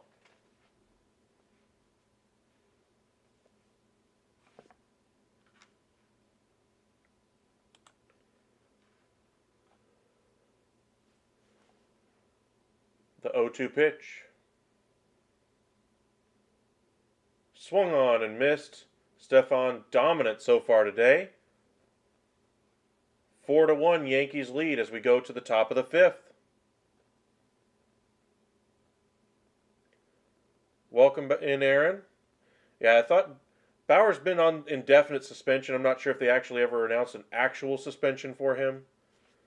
If it was a 2-year suspension, I'd believe you. Just because I don't think anybody wants to touch him with the 10-foot pole. But as far as the other free agents this offseason anyway, Josh Bell, who was one of the trade deadline acquisitions by the Padres, will be a free agent along with Brandon Drury. He was a cost-effective option. Eric Hosmer, of course, can opt out of his contract, but I don't think anybody expects he will. Trey Mancini, who spent all that time with Baltimore, was traded at the deadline to the Astros. Maybe he goes back to Baltimore and continues his career there. Will Myers has a club option with a $1 million buyout. Expect that to be a certain buyout for the Padres to save some money. And Carlos Santana. Not too many first basemen of note. Second baseman, of course, let's look at Brandon Drury, of course. We mentioned him already. Adam Frazier, who played with the Padres and Pirates last year. This year with the Mariners. Josh Harrison, who played for the White Sox this past year, has a buyout in his deal, will likely become a free agent.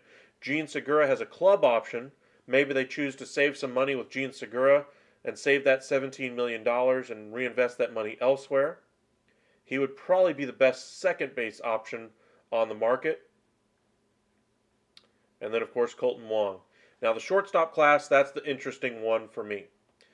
Of course, you have the top end of the market: Dansby Swanson, Trey Turner, Xander Bogaerts, Carlos Correa.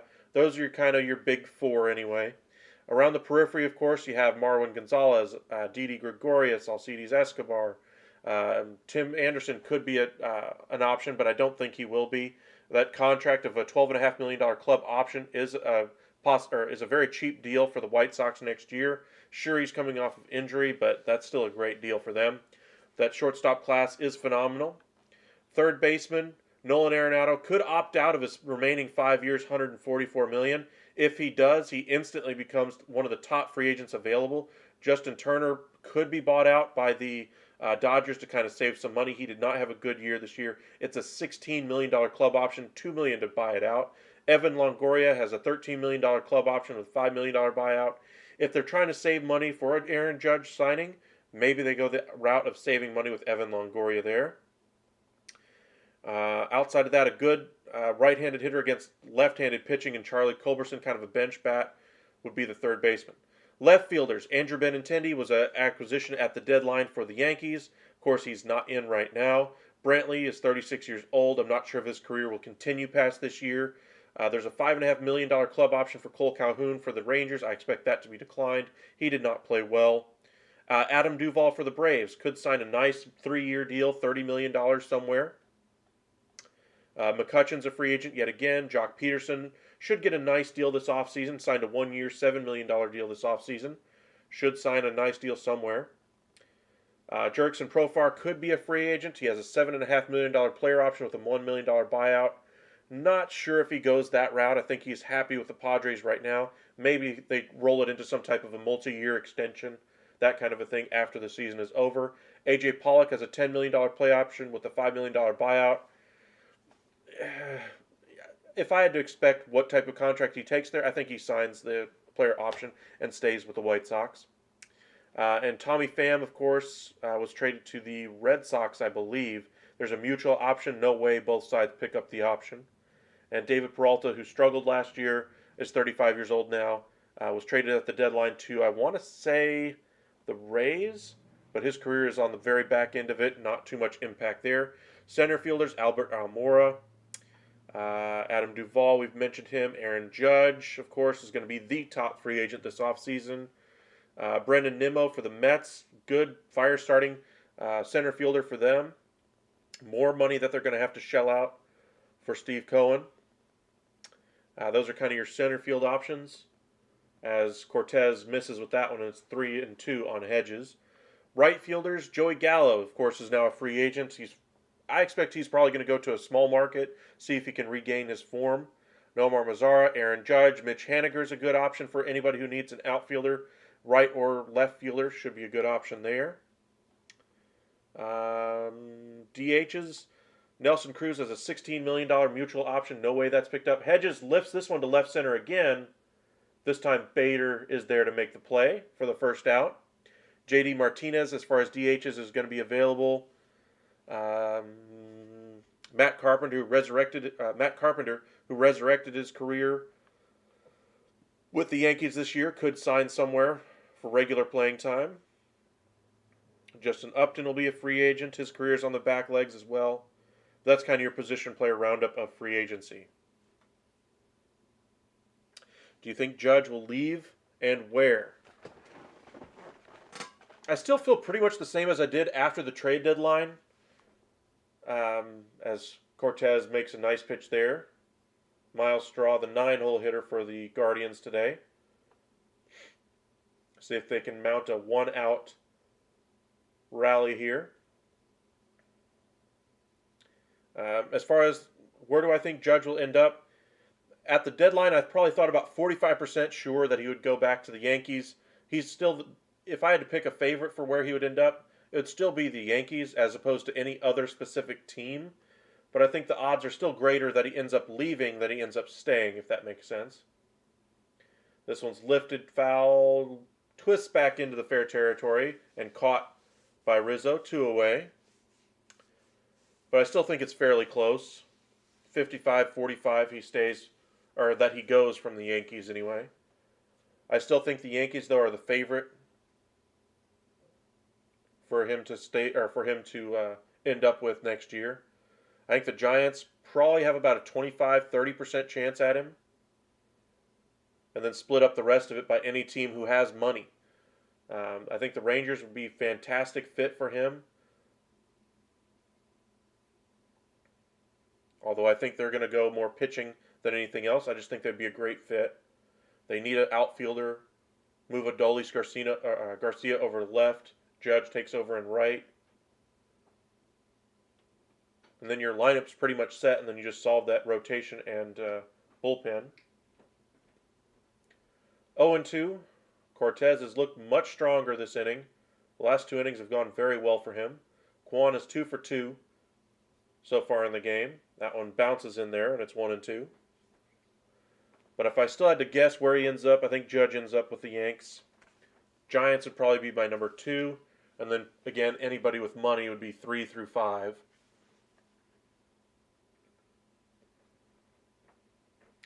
Do I think there'll be a dark horse team in on him? Not really.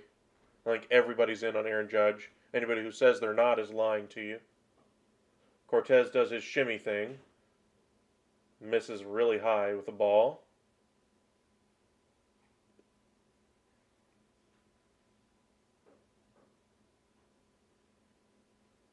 Not really sure how that's allowed in baseball.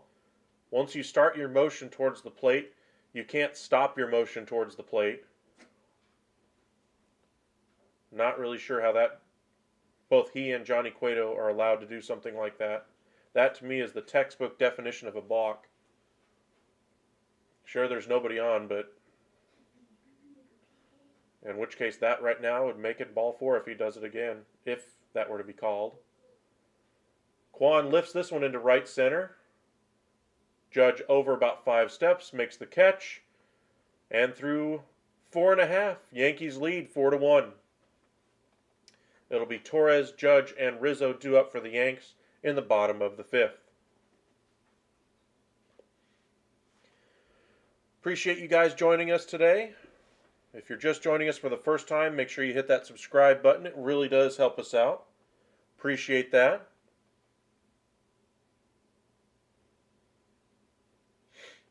I think the more interesting part of this offseason is going to be one, of course, Aaron Judge is going to be the one that gets all the headlines and that kind of a thing, but I'm more interested in what happens with everything else, both around the Yankees, how do they make this team better, but more interestingly, what the Mets are going to do.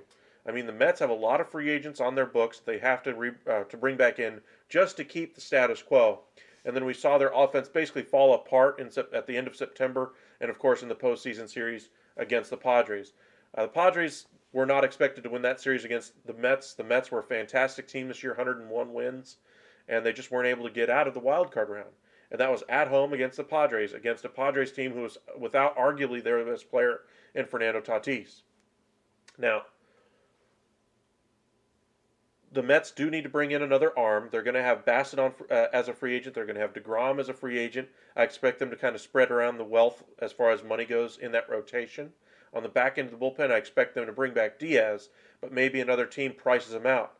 Now remember, the Rangers are expected to add significant payroll this year, and I expect them to be a player for both of those players. Now, the Giants could be in there as well, but I think the Giants are looking for more position players than they are rotation-type players. Rodon is going to be a name that a lot of teams are going to be after this year. It'll be interesting to see where he goes. Does Kershaw finally leave the Dodgers? Paxton, of course, was injured for most of this year with the Red Sox anyway. Do the Red Sox pick up his option? And David Price is expected to retire, so he will not be an option for those teams interested in him as well.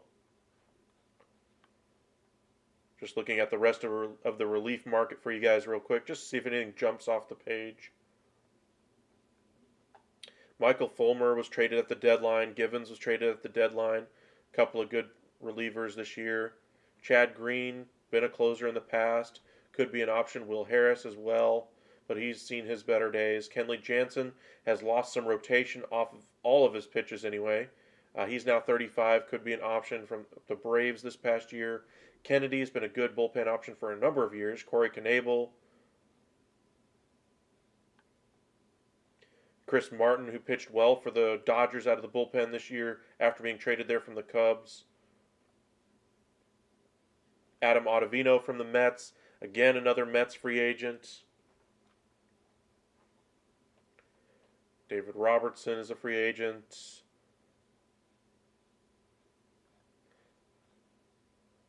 Zach Britton from the Yankees, Aroldis Chapman from the Yankees.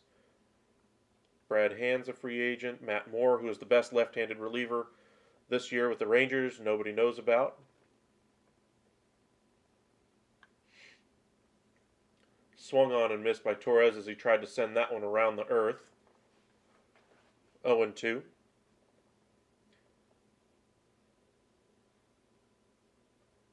Will Smith's a free agent, $13 million club option. So those are kind of your free agent options out of the bullpen this year. Not too many. So Diaz should become the highest paid reliever in Major League Baseball history this offseason.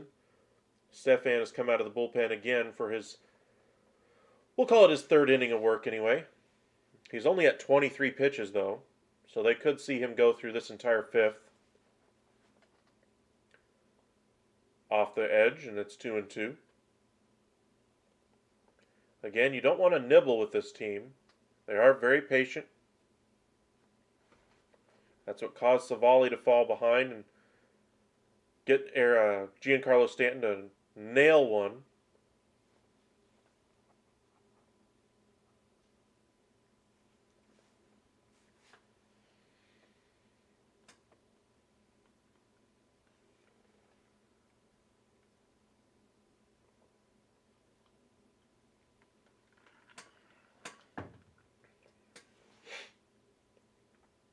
Fouled off by Torres, stays alive.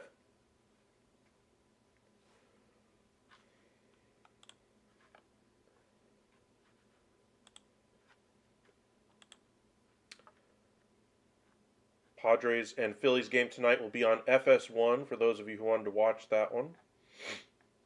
Don't think we'll be doing that one here on YouTube. We're going to be making some videos for you guys while we watch the game with you. Welcome in, Fernando. I warned you guys at the beginning of the season, the Dodgers were a top-heavy team. Warned you about that pitching staff, the injuries, the losses that they had in that lineup. I warned you again at the deadline that they didn't shore up that rotation enough. They didn't shore up the bullpen enough. As Stefan misses with that one.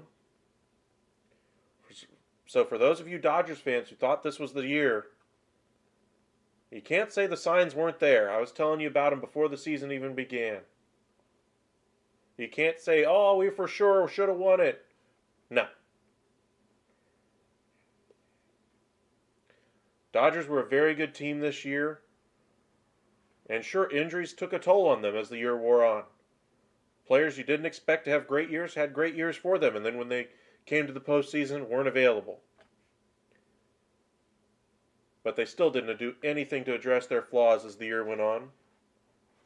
They did a piecemeal job around the deadline, bringing in Joey Gallo, bringing in Chris Martin. And while Chris Martin was good out of the bullpen, they still didn't have Craig Kimbrell on the active roster for the NLDS. They didn't bring in anybody with any true postseason experience at the back end of that pen besides Martin to really go to. And even then, they only trusted Phillips out of that bullpen. And he was dominant, but everybody else was up and down.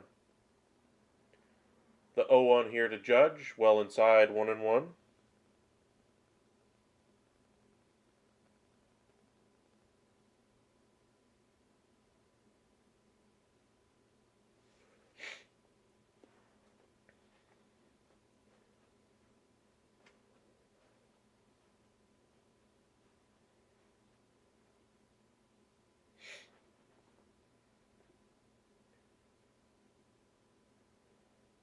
Torres steals second there. Got a great jump. Throw wasn't even that close.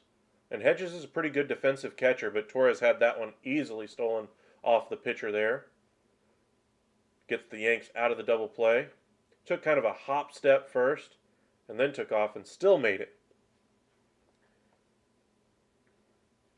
But the other interesting story to follow this offseason is whether or not the Padres tried to do something at shortstop. Remember, before the Tatis suspension, yeah, I do cover football. I cover MLB, NBA, NFL, and the NHL.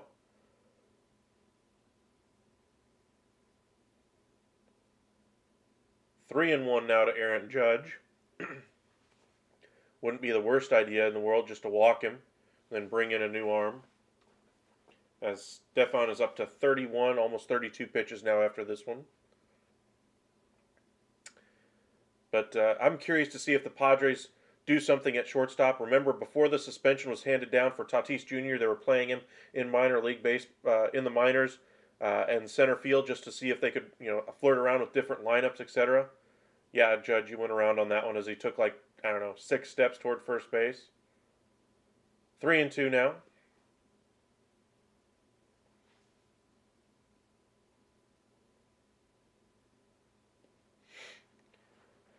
But I'm curious to see what they're going to do with shortstop, because there's a lot of shortstops out there. Teams that want cost certainty may want to go, hey, Padres, we'll give you X, Y, and Z for a great young player like Tatis. Get rid of your headache problem. You sign one of these other players in free agency and reap the rewards of the trade of Tatis Jr. Soto is now the face of your team. You sign him to that mega deal. After that trade, of course, you're going to sign him to a mega deal. And then you take your team and go forward from there. If I'm the Padres, that's probably the smarter way of doing it. Reinvesting your assets, going after, taking one position of need, or taking one position of strength, trading away from it, bringing in another piece just as good, and solving a whole bunch of other issues around your roster. That could be a very interesting option for them. They could be a fit for Brendan Nimmo this offseason as well. They need an outfielder this offseason. They're going to get at least one. I think Nimmo would be a perfect fit for the way they like to play.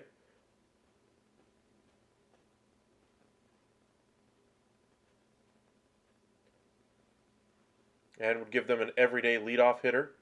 Would allow Profar to slide down to probably the 7-8 spot in their lineup. Trent Grisham would now become their, fourth outfielder.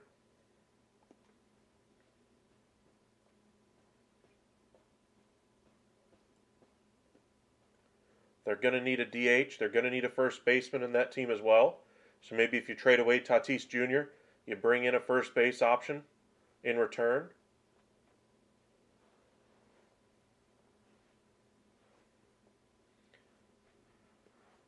But if I'm the Padres, that solves a lot of issues for you. You just got to make sure you sign one of those shortstops first and then make the trade. I wouldn't do it in reverse order. That would send the wrong message to other free agents interested in signing, and you may not sign the free agent that you want to fill that shortstop spot if you trade away Fernando Tatis Jr.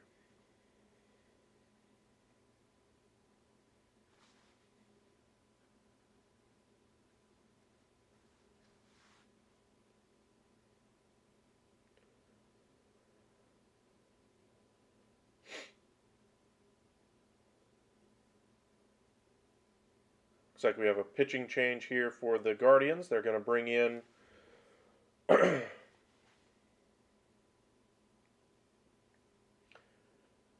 Karinchak. I'm pretty sure I'm mispronouncing that name anyway, but they're bringing him in out of the bullpen. You want Swanson for the Dodgers? It'd be a good fit. The Braves have locked up pretty much everybody that they need to except for Swanson. They just signed Strider to a multi-year extension, Harris to a multi-year extension. They've already got Riley and Olsen and Acuna and Albies all locked up. Swanson's the last piece that they don't really have locked up yet, and I think he probably will go looking for the best contract he can get. I don't think he's going to give the Braves a sweetheart discount like all the others. So maybe the Braves could be a team that would be interested in going after a guy like Fernando Tatis Jr. if they go that route.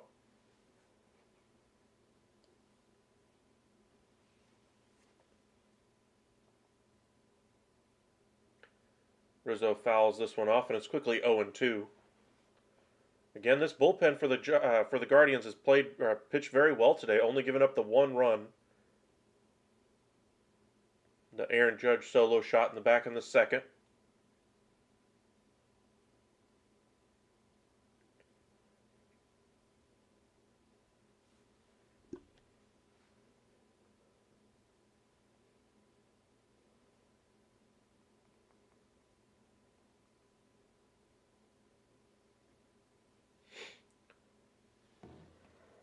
Fouled away by Rizzo, and it's still 0-2. For Dodgers fans, though, you're going to have to figure out something for shortstop.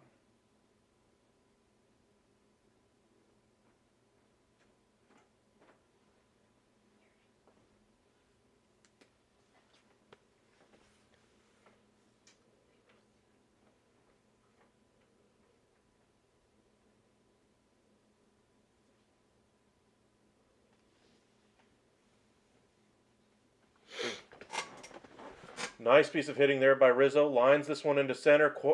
Straw is up, throws into second, and it's now a 5-1 ball game. Yankees stretch their lead just a little further, and you got to wonder at this point how much further can this lead go before the Guardians are going to have too much to overcome.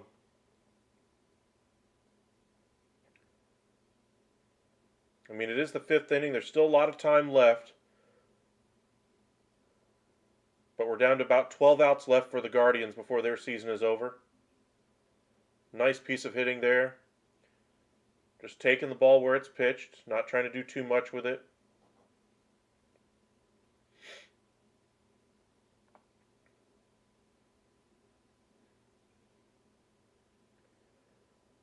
Whew. 97-mile-an-hour heat right down the middle. Stanton didn't miss that by much. Yankees are 54-0 in home postseason games when leading by 4+ runs. Jinx.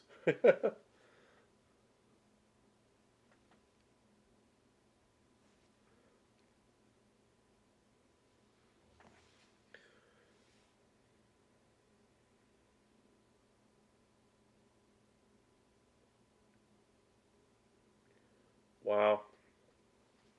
Stanton is down on strikes. Remember how I mentioned on the Dan Snyder story earlier how Jim Irsay was saying that if there's really all this blackmail information, go ahead and release it. Let's have at it. Let's go. And then he released a statement, not 5 minutes later, saying, basically there's 24 votes required to vote out an owner of an NFL team, and that they may have the votes already. Well, the Commanders, basically the spokesperson for Dan Snyder, said, there's no reason for the Snyders to sell the team, and they won't. Sounds like they're coming to a head pretty quickly here. That one's lifted out to left by Donaldson, and that's the third out of the inning. But one run is scratched across by Rizzo's single into center, and the Yankees lead it 5-1. If you're curious about ownership changes and those kinds of things, all the different ownership changes that we've had because of controversies off the field or off the court or off the ice, all those things, it sounds like the Commanders' issues are about to come to a head here in the next few weeks.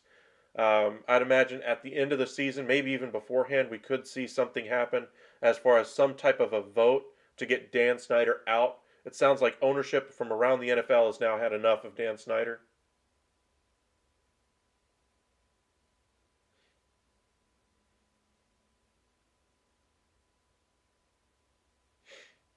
Once he went to that option of saying, hey, I've got blackmail material on every single one of you, I think that was pretty much the light bulb moment now for the rest of the ownership group. Again, it only takes 24 votes.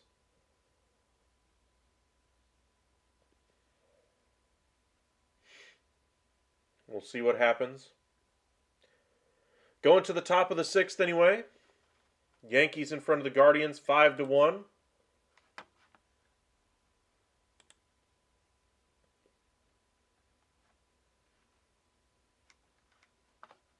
It'll be Rosario, Ramirez, and Gonzalez, 2, 3, and 4 here in the top of the 6th. Cortez has really settled down over the last couple innings after getting the bases loaded with Ramirez in the 3rd anyway. Got a sacrifice fly and then was able to get the 3rd out of the inning. But ever since then, Cortez has looked nothing but calm ever since then. They may not have to go to the bullpen and get Garrett Cole. They may be able to just use their normal bullpen arms today. I think this might be your last best chance for the Guardians is this middle of the order.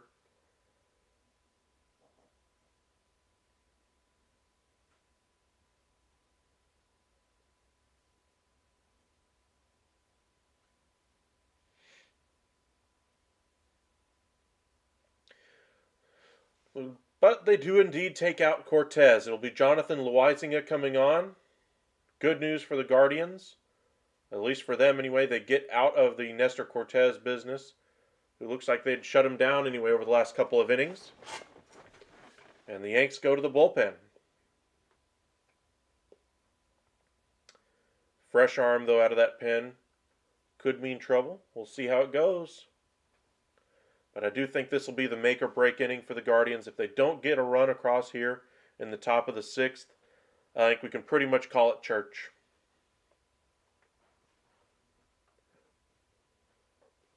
This season for Loaizinga, 2-3, a 4.13 ERA, 37 strikeouts to 19 walks. He'll face Rosario, right-handed hitter. First pitch here by Loaizinga. Right on the inside corner, 98-mile-an-hour fastball. Missed his location by a whole 1.5 feet, but still over the plate.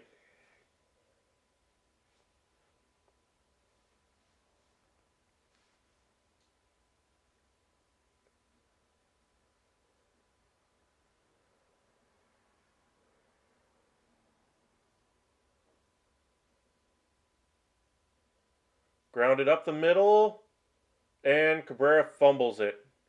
Again, they choose to go with more of the offensive player there at shortstop with Cabrera, and it costs them again. IKF is sitting there on the bench, and they haven't used him in Game 4 or Game 5 so far. That was going to be a tough play to make either way, but I think if a more defensive-minded shortstop is there, he gets the play, or gets the job done there. That one kind of clicks off the thumb of the glove anyway, and gets away. Runner on first. Ramirez up. Had that sacrifice fly back in the 3rd. Hard hit between first and second. Judge fields it, and there's 2 on with nobody out here to start the inning for the Guardians. I expect a mound visit here pretty quickly. 3 pitches into the inning. Just off the end of the bat, just a nice piece of hitting, taking the ball where it's pitched. Not trying to do too much. He broke his bat on the swing too.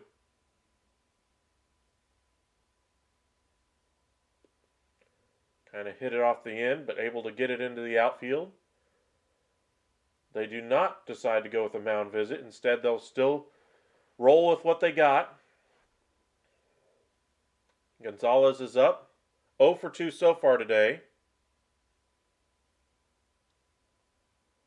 Will they try to do a sacrifice bunt here maybe? Go small ball. Grounds it to third base. Donaldson's only play is to first. Works just like a sacrifice bunt anyway. Runners on second and third now with only 1 out. Base hit to the outfield makes it a 2-run ball game.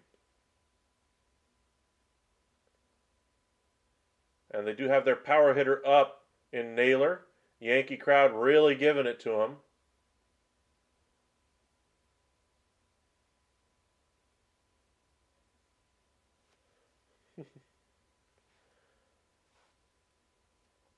This season with runners in scoring position, Naylor is .309 average, 7 doubles, 9 home runs. Let's see what happens here with Loizinga. Hard hit right up the middle, but caught by Cabrera, right to Cabrera. Naylor didn't miss that by much.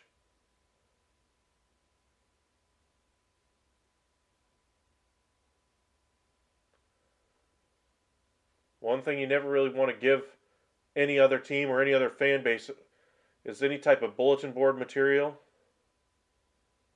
Naylor did that in spades in Game 4.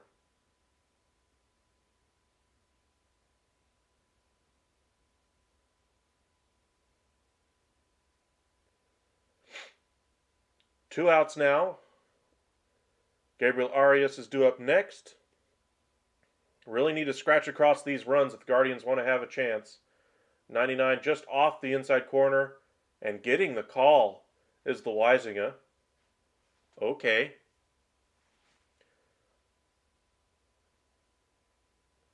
Arias does not have much experience this season with runners in scoring position. Only 0 for 3. Does have a couple of strikeouts. Tough spot here for a young hitter. The 0-1. Off the handle and grounded foul. 0-2. Loizinga almost out of it. Working around a 2-on with nobody out situation to start the inning. Yankees crowd trying to get behind him.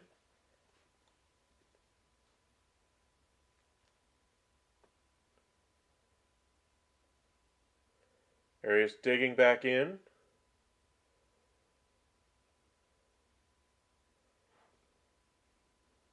The 0-2 pitch.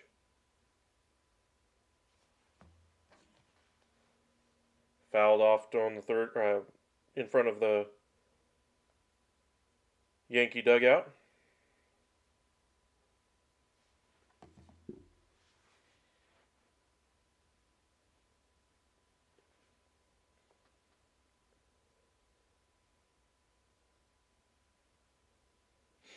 And the 0-2 again from Loizinga. Rosario on third, Ramirez on second.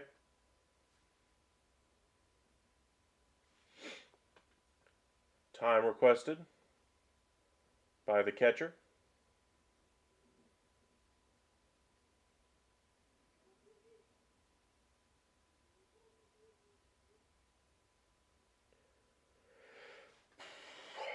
Five to 1 here in the top of the sixth. 2 on, 2 out. 0-2 count to the 6-hole hitter Arias. Loizinga sets. And the pitch. Just off the outside corner. Does not swing at it. Kind of surprised they didn't call it a strike to begin with anyway. He's had kind of a wide zone.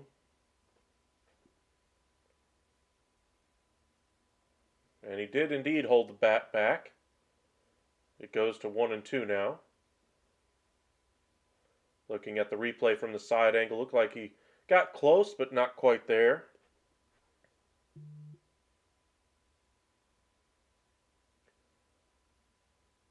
One-two pitch. Swung on and missed, 100 miles an hour off the inside corner. Arias unable to make contact. And that's probably the end of the threat for the Guardians in this game. Naylor hit one off the screws, but right to Cabrera.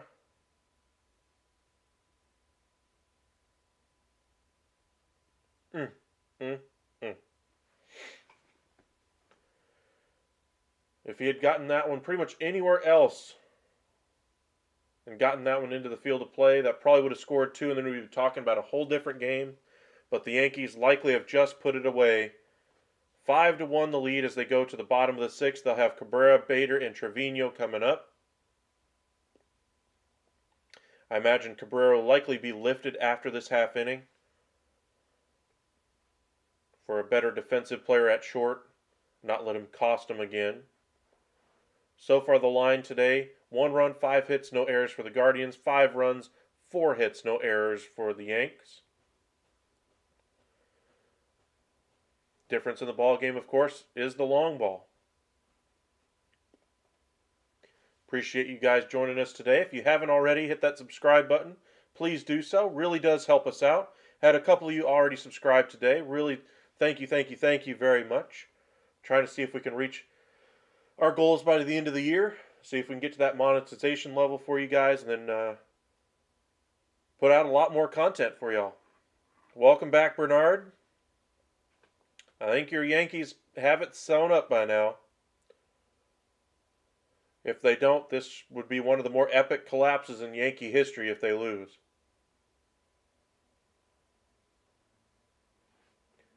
Should set up a wild ALCS that starts tomorrow night.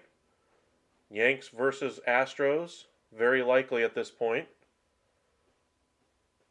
NBA season kicks off tonight. We'll do a video or two about that this evening. Probably post one of them tonight. We're going to post a couple of hockey videos. Hockey's already underway, started last week.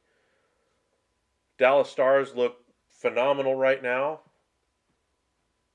Bruins have gotten out of the gate much better than expected. Lightning, not so much.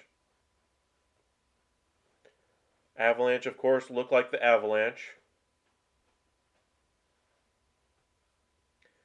But so far, the best team that I've seen play, and that's even with my, of course, fan of the Dallas Stars eyes, has been the Dallas Stars. Great goaltending. The defense, which was my worry anyway, with going more of an offensive scheme and a new coach, had me worried anyway.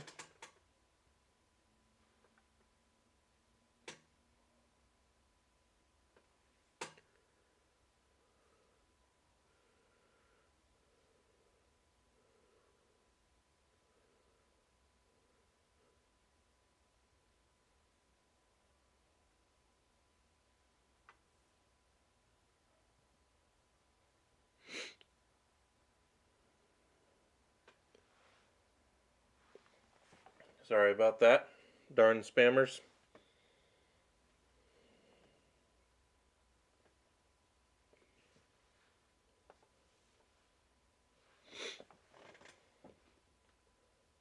Oh, 0-1 here to Cabrera. Karinchak is out for his second inning of work. 2 runs given up so far by this Guardians bullpen.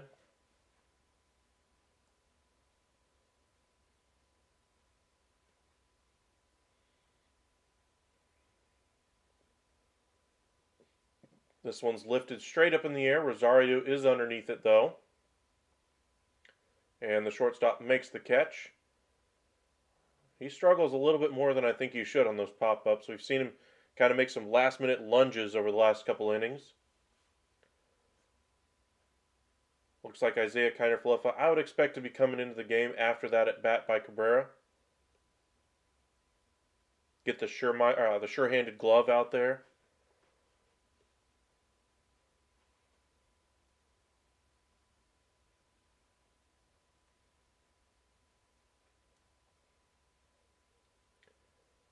Looks like Bieber is at least staying fresh just in case they get close.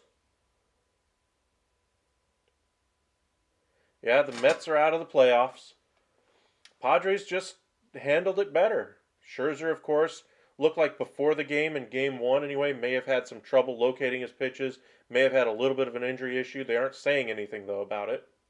But he got bombed in Game 1. DeGrom came out in Game 2, pitched very well. But in Game 3, Padres again kicked him around a little bit. And then, of course, the Dodgers got kicked around by them in a couple different innings. The Dodgers are very top-heavy at that lineup. Not much else beyond the top 4 hitters. And the Padres were able to string together 3 wins against them.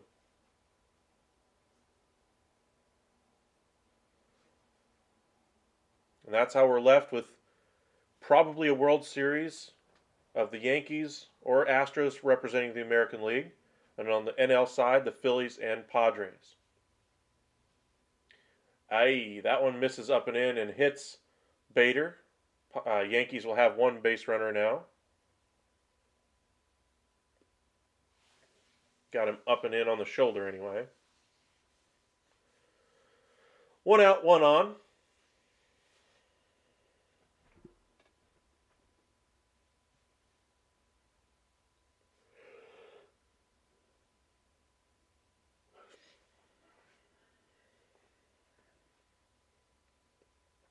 try to catch some of the basketball season starting tonight anyway.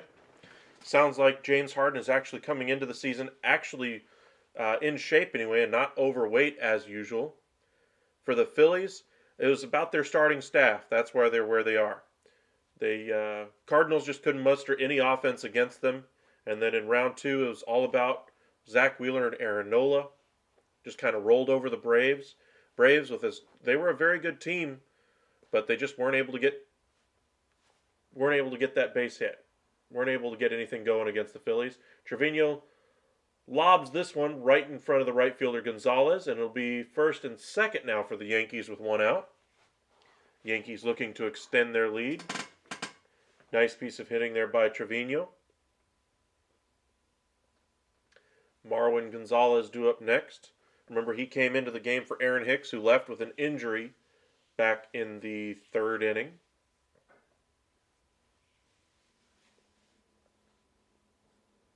Yanks are now up to 5 hits on the day.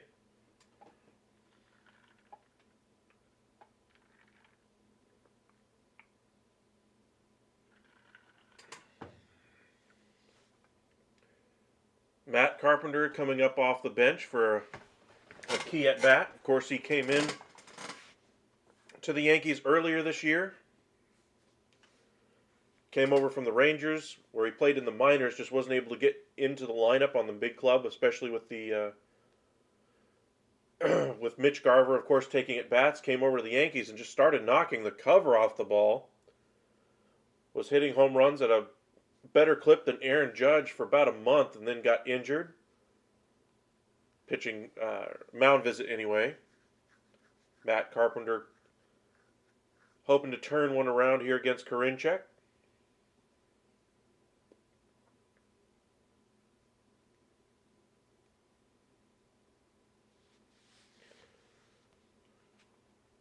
Kind of curious why they haven't used Matt Carpenter more.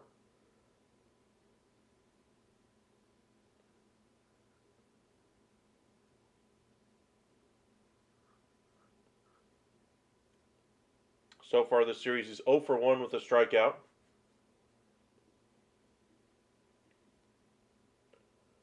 I'd let Carpenter get some regular at-bats at this point. See if he can get some of that power that he had early on in the season back in there.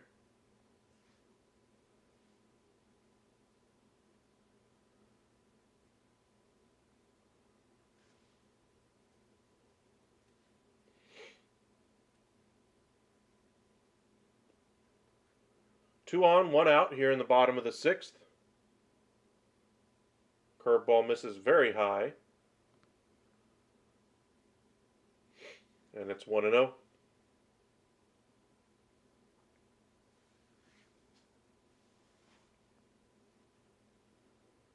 In 15 career games against the Guardians, he's hitting .377. Definitely had some success against this Cleveland team. Kind of a check swing nubber foul. Bounced off of him, and it's 1-1.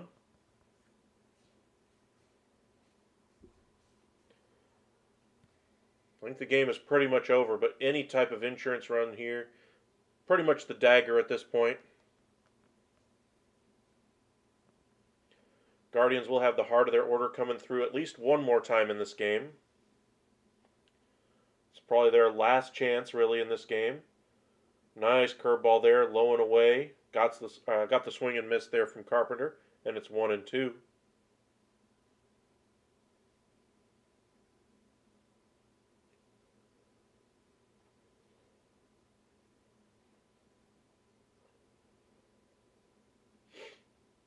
The set and the pitch. Nice curveball again beneath the zone. Carpenter unable to lay off, and it's another strikeout. 2 away. Nice work there. Carpenter unable to lay off of those. Tough to come into a pinch hit performance when you have only had one at bat in at least 2 weeks. Ruins any kind of rhythm you have at the plate. So we'll probably see Carpenter stay in this game. Unless, of course, they're moving Cabrera into left instead of taking him out entirely. Gleyber Torres due up now. Top of the order, Judge is on deck. That one misses well inside, ball one. 96-mile-an-hour heater. This is probably the last inning for Karinchak.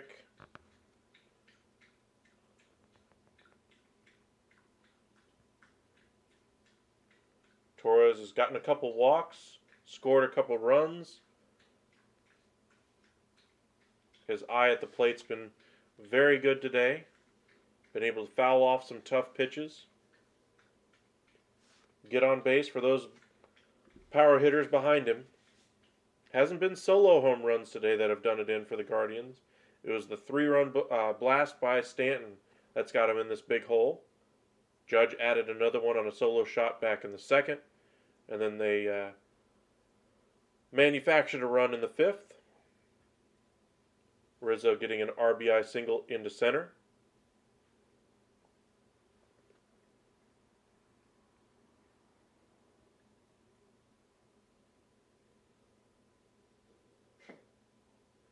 Swung on and missed. Torres unable to make contact with that one.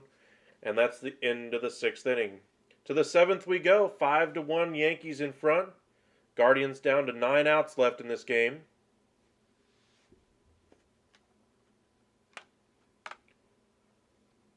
It'll be Jimenez, Hedges, and Straw.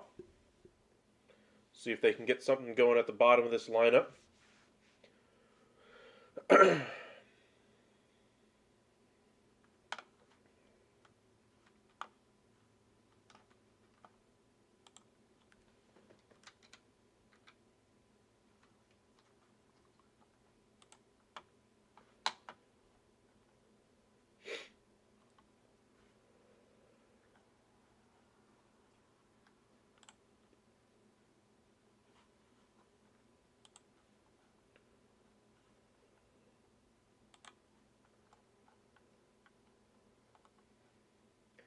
Got 2 games tonight for opening things up. You got the Boston Celtics, who have their coach suspended for the entire year because their team decided to suspend him.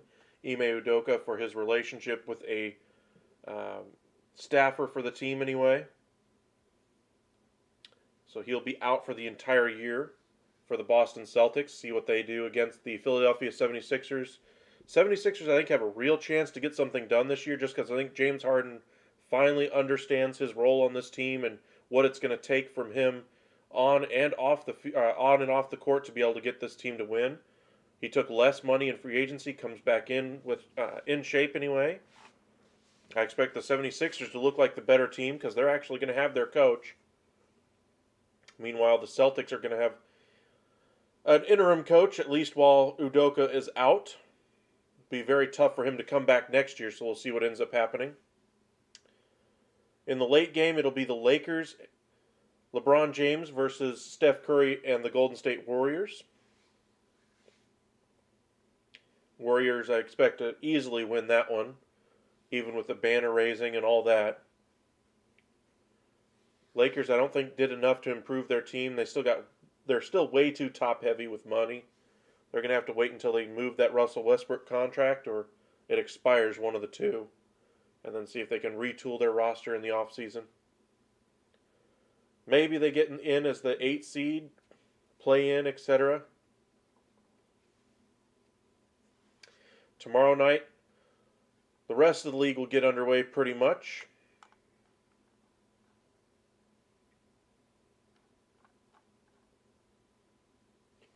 Got a really good game out east and a really good game out west anyway for the opener tonight. Take on the Knicks. They do bring in Isaiah Kiner-Falefa to take over short, and they do move Cabrera into left. What's my take on the Knicks, though? I think the Knicks make the playoffs. Do I think they're going to win anything beyond that? No. I think Brunson's a great signing for you. This might be the zenith of the Knicks, though, meaning this might be the best it gets for the Knicks. Unless R.J. Barrett takes another step this year and really becomes a true number one type superstar, I think you might have reached the summit of what you are as a team bringing in Brunson. I think you're still no better than 5th out east. Now, if Barrett ascends and becomes that all-star that, not just an all-star, but true number one type star on your team, then I think you really have something. Randall's going to have to do better. Fournier's contract is an albatross. But maybe you turn around and flip those for another star type player. But even then, I still think you're no better than a number 5 seed. And I don't think you advance to the second round of the playoffs. But I do like the signing of Brunson. Randall's going to have to play like Randall did 2 years ago, and Barrett's going to have to play like, a D Wade type of player in order for this team to really have a conversation about getting into the top 4.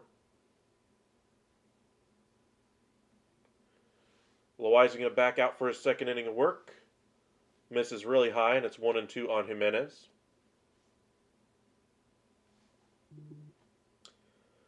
Dallas, everybody thinks, took a step back with losing Brunson. However, they do bring back Tim Hardaway Jr. They did make the trade for Christian Wood. They should be a little bit better. Do I think they'll make the Western Conference Finals again? I don't think so. I think they're probably going to advance to the second round, but I don't think they make it back to the Western Conference Finals. I think the Warriors are just that good. I think they keep Draymond this year, and then next year I don't know if he's around. And then the other team I think is just too loaded is the LA Clippers. They're going to have Kawhi back. Paul George is going to be back. They strengthened their team around the edges. I don't know how the rest of the league allowed them to get Norm Powell and Covington from the Blazers last year to kind of give them more wing pieces, versatile defenders. Players that are going to be the 3, 4, 5 on this team. And then they let him get John Wall as well. And they still have Zubac. Not that Zubac is great, but he's still a very good number 5 on a team that's that deep. And sure, they could trade, or they could even bundle some of these pieces and some draft picks anyway, and go after another piece. Clippers are going to be very good this year. Utah, of course, going to be rebuilding. I expect them to try to trade some pieces as the year goes along.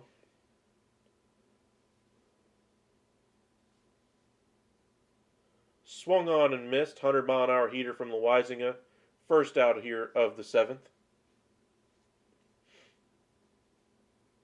Timberwolves, there's a lot of people out there saying that they could be a number 2 seed just because of their schedule. I don't think they're the number 2 best team out west. I do think they could be in that position just because of their schedule. True, but I still think it's still going to go through the Warriors and Clippers for the best in the West. I think the Suns took a mighty step back, and unless they work some type of deal mid-season for KD, they're pretty much stuck with what they've got. I think they're no better than a number 4 seed right now out west. I think it comes to Dallas and Minnesota for that, or for the Southwest Division, I think. Can't remember the division name, but the division they're in.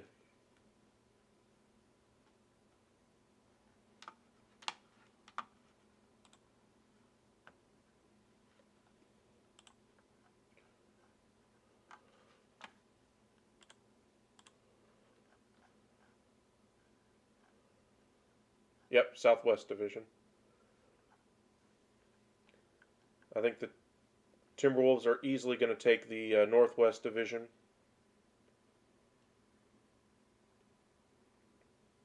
I think Denver's a solid number 2 in that division.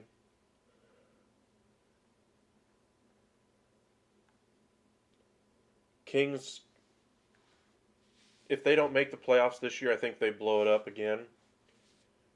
They need somebody who's done it somewhere else to come in and do it again for the Kings. The way they've done it over the past few years just hasn't been very good. I say few. The last 15 years, since the years of Chris Webber, Vlade Divac, Peja Stojakovic, Doug Crispy, Mike Bibby, Jason Williams, Bobby Jackson, those type of teams. And ever since then, it's just not been the same for the Kings.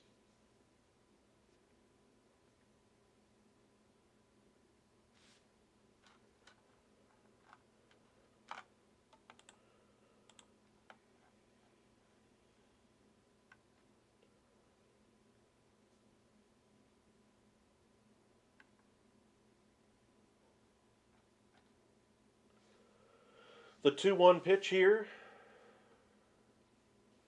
Grounded over to Donaldson. Donaldson flips to first and not in time. Miller is safe there. Nice pinch hit there for Miller. Doesn't take 365 feet over the fence. All you need to do is just get on at this point.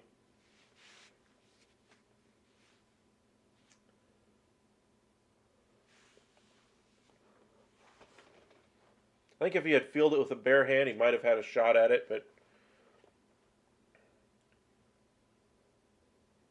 and he was on his off foot whenever he got there.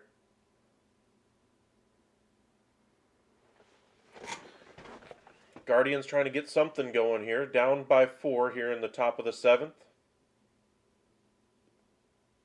Miles Straw due up next. Some speed.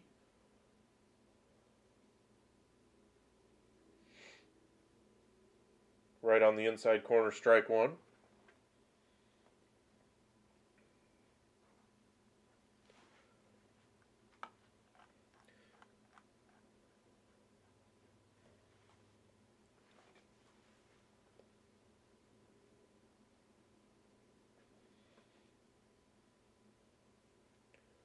Loizinga set. And the pitch. Little tapper to Donaldson. Thought about going to second, instead goes to first, and I think he beat Straw there. Miller did get to second pretty quick. Didn't really have a real chance there. The double pump Donaldson almost cost him a chance at getting Straw at first.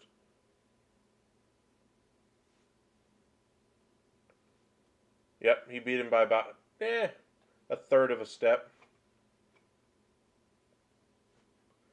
2 away here with Quan due up next. He's 2 for 3 on the day with a couple of singles, hitting .310 this postseason.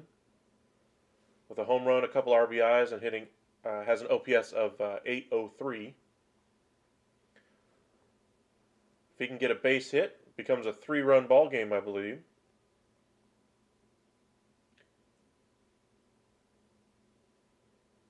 .100-mile-an-hour fastball right on the inside corner. Not where Loizinga was going with it, but good placement of that one either way. 0-1. In this series against the Yankees, he's 9 of 20. Struggled against the Rays. Not so much here against the Yanks, though. Quan patiently waiting for Loizinga.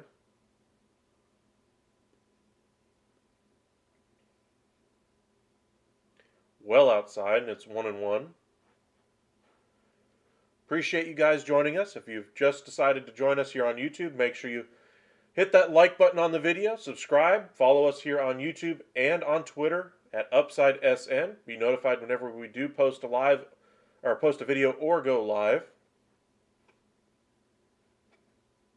The 1-1 pitch to Quan.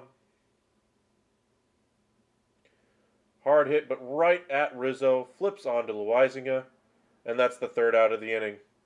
Guardians strand another runner. And to the bottom of the 7th we go. All Yankees.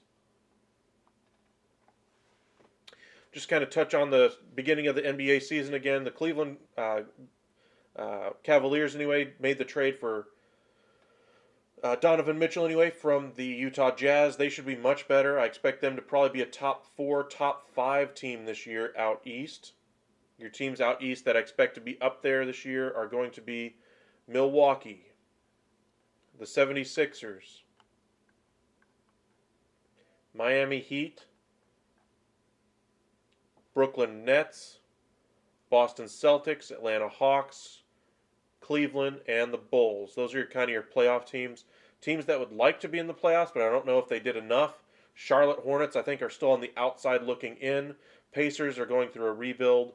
Knicks, I think, did a nice thing by bringing in Brunson. I think they're going to be in contention for the number 5 spot, but I just wonder if they're going to have enough momentum to be able to get the job done.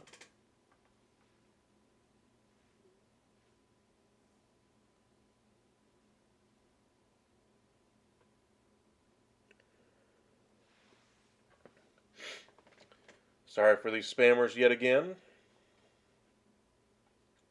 Had to take care of those. But I think the Knicks just haven't done enough. The Magic are still too young. Their draft picks haven't panned out quite as well as they would like to have seen. Banchero, we'll see how he pans out this year. Suggs hasn't been quite as good as they had hoped for. The Raptors, I like what they've done as far as team building goes. They got rid of some older players over the last couple of years, and Kyle Lowry. That kind of thing supplanted them by bringing in Gary Trent and going for the free agent contract with Freddie Van Fleet. And then they still have Pascal Siakam there. Sounds like he and the team both would like to see him elsewhere at some point, but they need to replace that production somehow at that position. So it's tough seeing another team giving them something very similar at that position of that value. They have wanted a center for years, but we'll see which way they end up going. The Wizards, of course, they made the trade for Porzingis last year. We'll see how a full year of Porzingis in Washington, how that pairing of him and Beal goes. They still needed a point guard, though. They did bring in a couple of point guards via trade and free agency. They shuffled their lineup a little bit by trading away KCP. I think they'll be in contention for probably that 9-10 spot out east. And depending on how Morris really takes to that starting point guard job with the Wizards and how he meshes with Beal, could be the tell of the season of whether or not they really get any further. This team could trade off some assets as well. Rui Hachimura, I think, is a really good piece for any team out there. Really solid defense, great three-point shooter, versatile, lanky defender. He doesn't require the ball to be able to score and get his points. Kind of a 3-and-D type of guy. And other pieces on this team could be moved at the deadline if they're not in contention. In the West, anyway, the Mavericks, I think, pretty much walk with their division, I believe. The Nuggets, of course, are still going to be very good. The Warriors, I think, are the cream of the crop right now. In the West, along with the Clippers, the Lakers, I think, are going to be battling for that 8, 9, 10 spot in the postseason. Grizzlies were were very good last year. Are they able to keep that going? Ja Morant hasn't proven to be able to stay healthy. Tyus Jones was an all-star last year when he was out. Does that repeat itself this year? I don't think so. So I think they're more of a 6-7 seed this year. Timberwolves, I think, are going to be much improved, probably in that top 4. Pelicans also improved at the deadline last year. Their young players really stepped up last year. Herb Jones, anyway. Zion's back and healthy. So if he stays healthy this year, they should be a playoff team. If not, we'll see what happens. Luke Mailey is on for the Guardians to catch.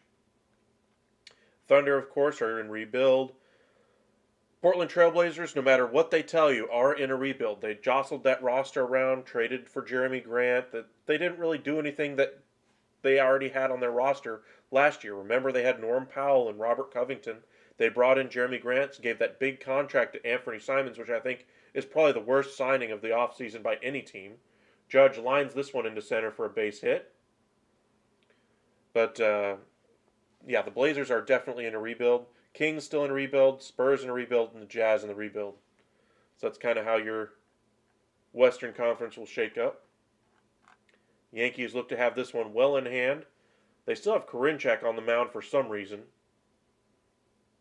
Maybe that'll spell the end of him. He's up to 25 pitches right now in the bottom of the 7th. Guardians are down to their final 6 outs of the ball game now to be able to score 4 more runs in this game. I don't know if they're going to be able to do it. I think they've run out of time. Rizzo digging in. Had that base hit last time that scored a run. Nice curveball there by Karinchak. 0-1.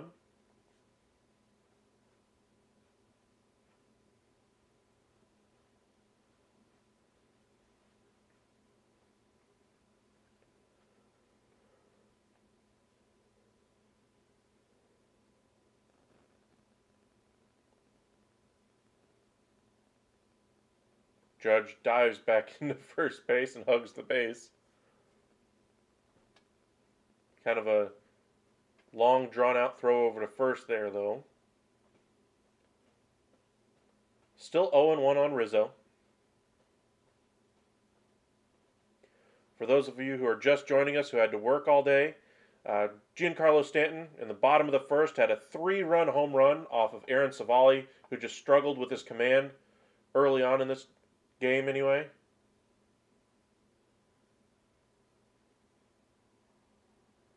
I'm guessing they're going infield fly rule.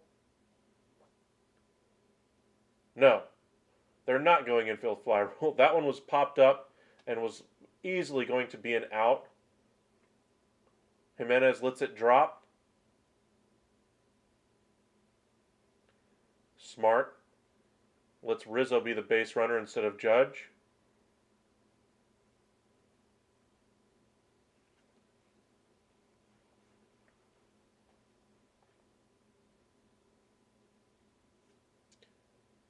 What bias, Derby?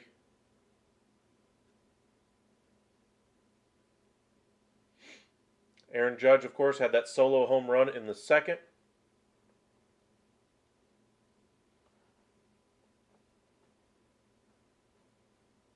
Guardians scratched across a run in the third. That was their best chance to really get something going. Had the bases loaded with Ramirez. Ramirez hit a sacrifice fly into center, and they weren't able to get anything after that. In the fifth, Rizzo got a manufactured a run, singled one into center that allowed the runner from second to score. And that's where we're at. 5-1 here. Savali did not get out of the first inning, only recorded the 1 out.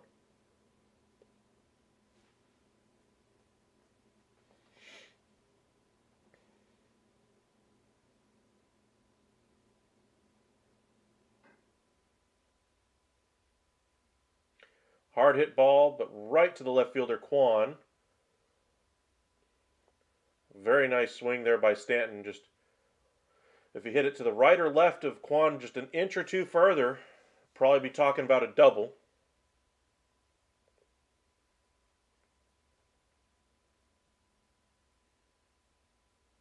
That was a laser off the bat.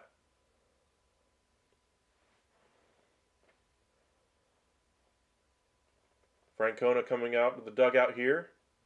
Says, good work. Emmanuel Clase, the Guardians closer, is going to come on here. Try to button things down for the Guardians.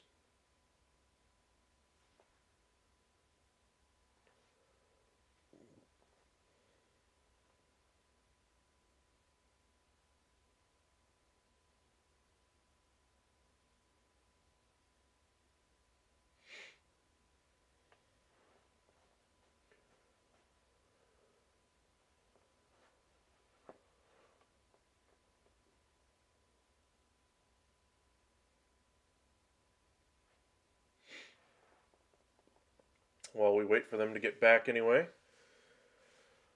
Just kind of check up on a couple other things for you guys.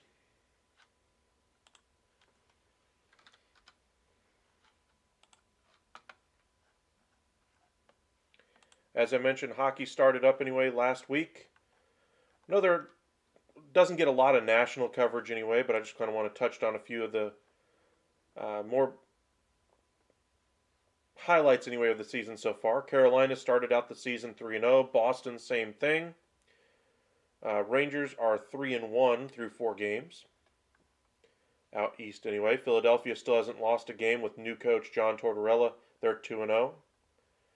And in the West anyway, Vegas has started out 3-0. Calgary, with all the changes that they made to their roster, has gotten off to a great start. I thought they made great, actually are a better team than they were last year with Tkachuk and Gaudreau. I think they have more proven players in their lineup with Kadri and Huberdeau, and they got draft picks out of the deal for Tkachuk. So they're off to a 2-0 start. Vegas is off to a 3-0 start, and as I mentioned, the Dallas Stars are 3-0 as well.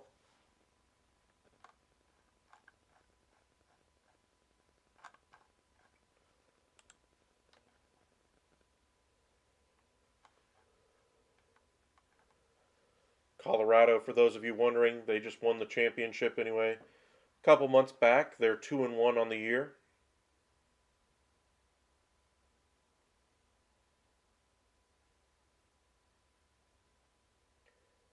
Nashville, of course, had that international series where they got off to a 2-0 start, but since lost 2 games in a row to the Stars.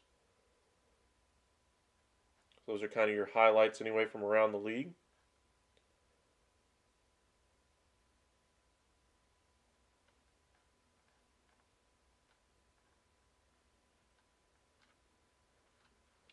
Clase looks ready.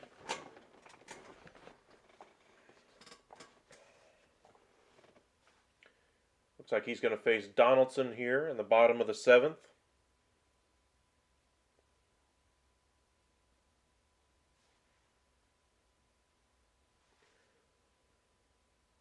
At the conclusion of this half inning, we'll take a step away for just a moment. We will be right back, probably in about 2 minutes. Stretch our legs, etc. We're already at about the 3-hour mark of this live stream. Appreciate you guys for joining us today. Donaldson in his career versus Clase is 0 for 3. Does have a walk against him though.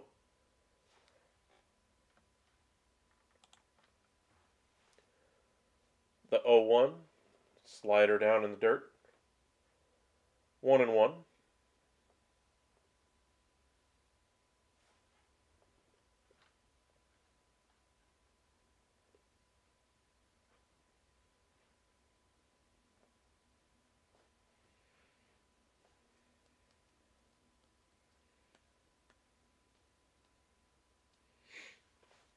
The 1-1 pitch. Lifted high and down the right field line, well foul. 1-2.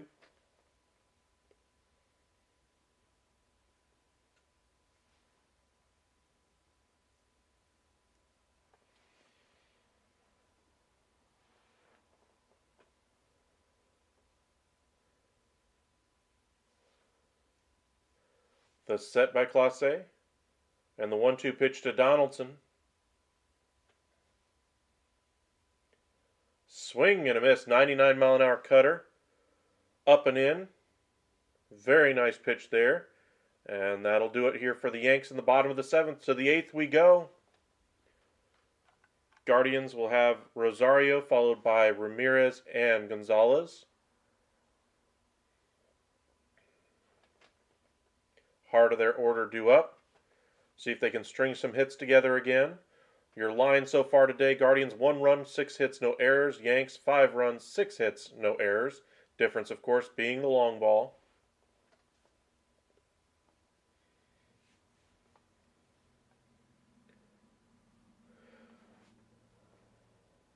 After the season, of course, the Guardians are going to have some questions to answer about their starting staff, what they're going to do with Bieber. They have all of this starting pitching.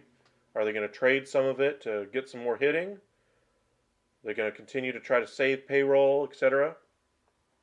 Remember, they had a lower payroll this year than the Tampa Bay Rays by about $30 million. Payrolls in the game are certainly going up.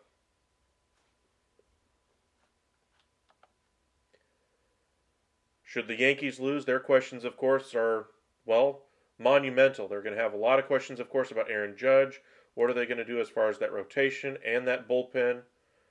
About their aging lineup. What are they going to do with shortstop? Do they bring up a guy? But it looks like the Guardians, right now, barring a comeback, could be 6 outs away from their season being over.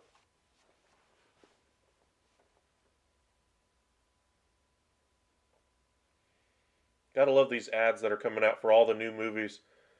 Remember back before COVID when all the movies, were coming out in theaters and you got to see big movies regularly? Well, now it looks like we're finally getting back to some of that normalcy as far as big movies. Not just, hey, it's one good movie this entire summer type of thing. Now you got the Black Adam movie coming out in a couple weeks. You had Hocus Pocus come out on Disney Plus anyway, for those of you who are Hocus Pocus fans anyway. Then you got the Wakanda Forever Black Panther movie coming out. The Halloween series brings out Halloween Ends or whatever the new one is called. There's going to be some really good movies coming out around this holiday season. The movies are coming back.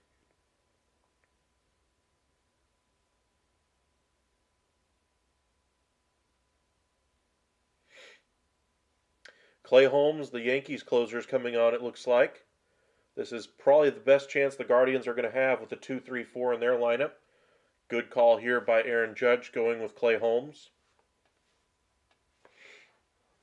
He's probably their best option right now in the bullpen. Maybe they go with Garrett Cole in the 9th if Holmes has to throw a lot of pitches here in the 8th.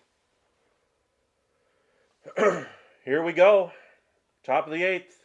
Rosario takes ball one about a foot inside, maybe a foot and a half. Holmes was 20 for 25 on the year for save opportunities, a 2.54 earned run average, 7-4 record with a 1.02 whip. That one right at the bottom of the zone. Strike one, 1-1 here to Rosario.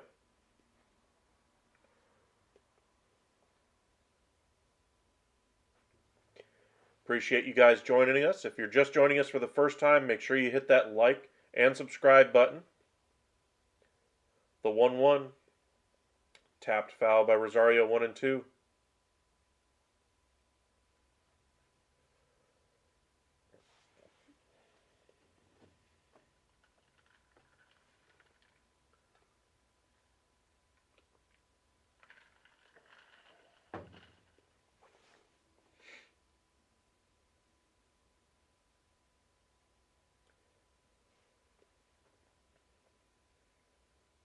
The 1-2 pitch. Rosario taking all the way, absolutely mystified by that pitch. Kind of a hanger there by Holmes, but he gets away with it. And it's a strikeout for Holmes, one away here in the top of the eighth. Not sure what Rosario was expecting. With 2 strikes, you need to be prepared to hit anything. Rosario just kind of twisted his toe around in the dirt afterward, like, yep, I should have been ready for anything. Looks like he was sitting fastball on that one. Ramirez coming up here for the Guardians. Misses well wide, and it's 1-0. Ramirez in the game is 1 for 2, does have that RBI, the lone RBI in the game for the Guardians on that sac fly back in the third.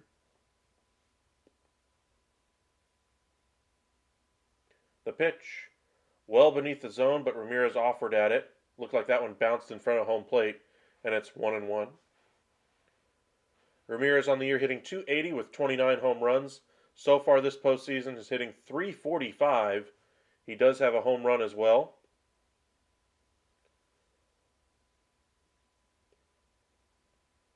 Holmes has struggled with his command so far. That one misses well wide again. 98 on the fastball. Just in case Holmes gets in trouble, it looks like Peralta is ready in the bullpen as a lefty, should it get that far. Just looking ahead in their lineup, just seeing where they might use him. Maybe Jimenez somewhere in that range. I imagine Holmes is going to be able to at least get 2 or 3 after the first 3, should he let a few reach. Of course, if Holmes gets injured, then he'd get as much time as he needs to warm up and be ready.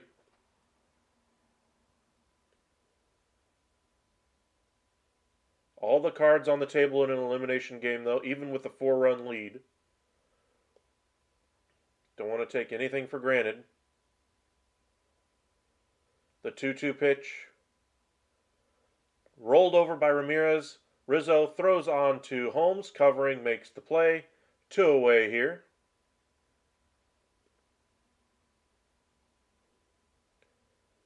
Yanks almost through the middle of this Guardians lineup, unscathed. Oscar Gonzalez, last chance here in the top of the 8th for the Guardians.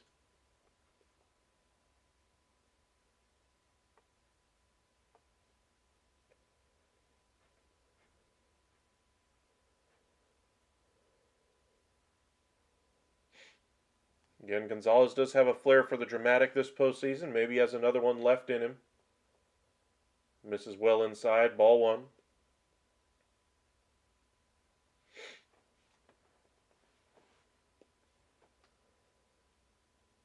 Gonzalez 0 for 3 today, .233 average this postseason, .296 during the regular season. The 1-0 even further inside, and it's 2-0.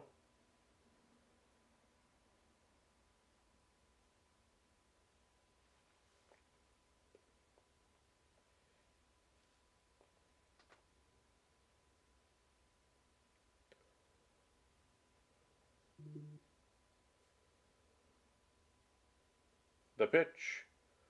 Again off the plate inside. 3-0. Holmes is struggling to find the strike zone with that sinker.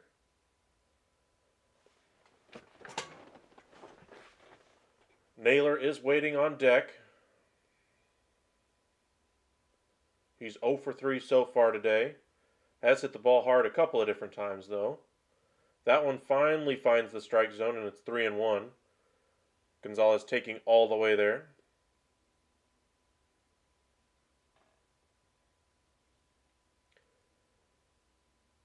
3-1 pitch, 2 outs here in the top of the 8th. Yankees winning 5-1 right now. The pitch, tapped foul, and it'll be full. 3-2 now. Yankees crowd comes to their feet.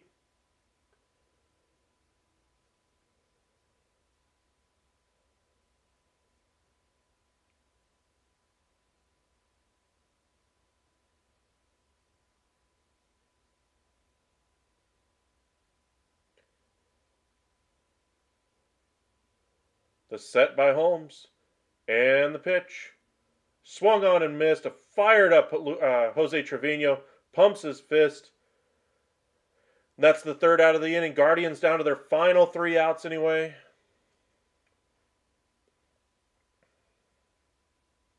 We'll see what ends up happening the rest of the way, but it looks like the Yankees have this one well in control.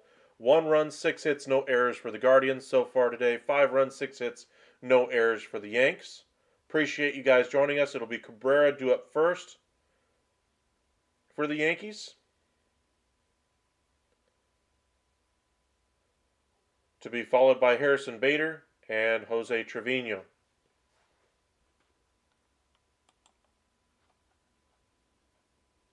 Cabrera 0 for 3 today.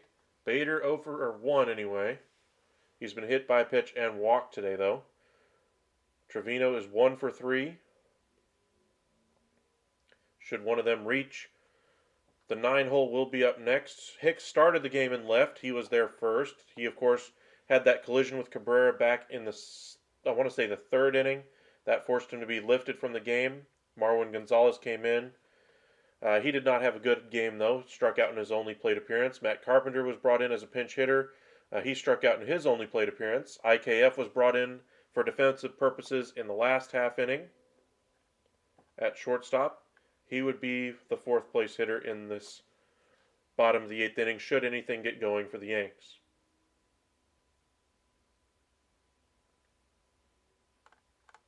Again, the Astros will await the winner of this series. Tonight will be the Phillies and Padres, Game 1 of the NLCS. Should be a great series. Couple of wild card teams trying to get it going. Advance their way all the way to the World Series. Whichever team does win that series, it's already been a great season for either team, considering where they were. Padres, of course, were hoping for more after that trade with Juan Soto. So if they get to the World Series, even without Fernando Tatis Jr., sky's the limit for them next year. Kind of like what everybody thought the Braves were this year without Acuna. Of course, they lost Freddie Freeman, and so they had to bring in Matt Olson, so it's not quite the same. But next year, with the addition of Fernando Tatis Jr. and whatever else they decide to do in free agency, the extension that they're going to sign with Juan Soto, Padres are going to be very good next year.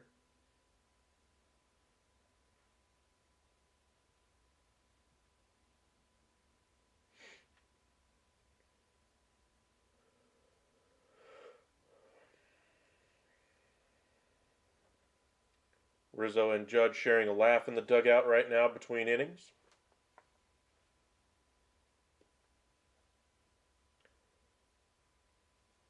Clase, the closer for the Guardians, back out.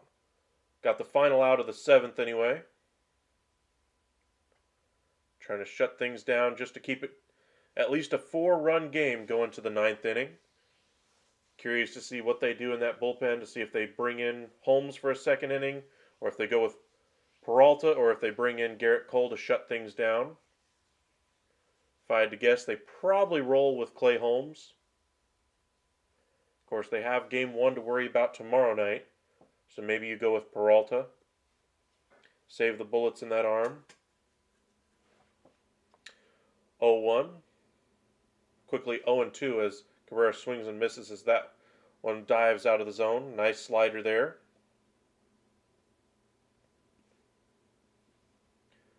Oh, and 2 to Cabrera.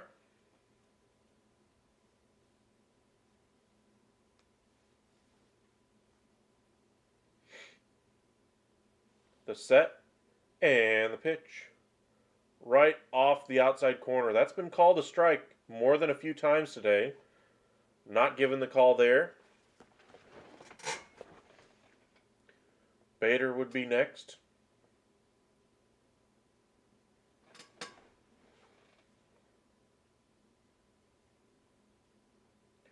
The 1-2 pitch.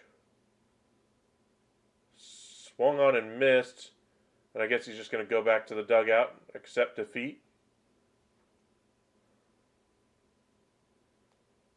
That one popped out of the glove of Maley.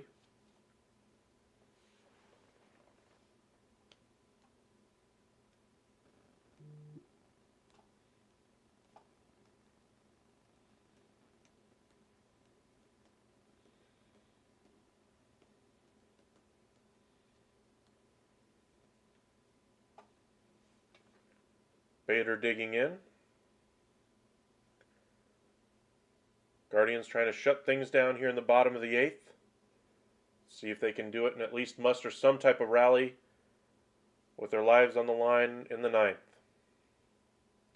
Another one that's been called a strike in this game.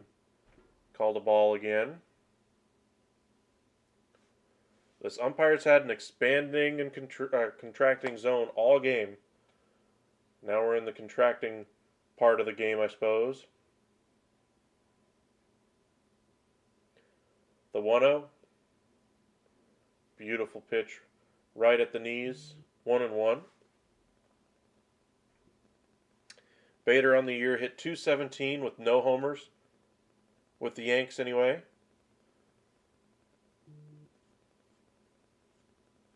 So far this series, he's hitting .267 with 3 homers. Safe to say the Yankee faithful feeling much better about the acquisition of Bader, especially after losing Jordan Montgomery going the other way. He pitched phenomenally for the Cardinals going down the stretch anyway. And as I mentioned, had some words for the Yankees brass anyway, having no faith in his out pitch with the Cardinals, throwing it like 5 times total with the Yanks. Yankees pitching staff or pitching coaches and front office all saying, that pitch is no good. I want to say it was either the cutter or the 2-seam fastball. Since his time with the Cardinals, he's thrown that pitch like 28 to 32%, something like that. And it does look like they're going to save the bullets in Holmes' arm. They're going to go with Peralta in the 9th.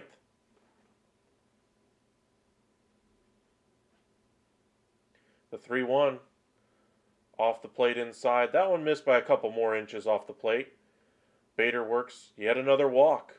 These Yankees hitters do like to work that walk.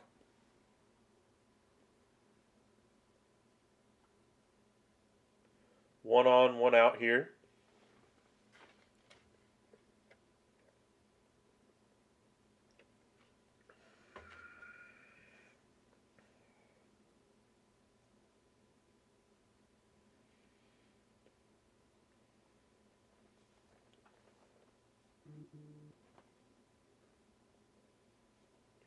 Jose Trevino, the former Rangers catcher, traded before the season as kind of a favor to the catcher to be able to keep him on a major league roster. Given to the Yankees. Hard hit to the shortstop, or to the second baseman, excuse me. Somehow didn't hit Bader, who was off with the pitch. Jimenez makes the easy play to first, and that's the second out. Kind of surprised that didn't hit him. Yeah, it was about a foot in front of him. In either event, it avoids the double play.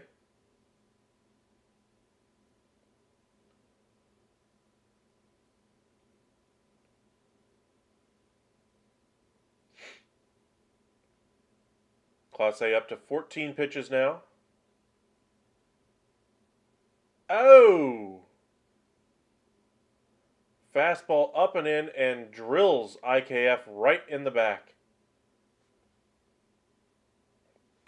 Runners on first and second now.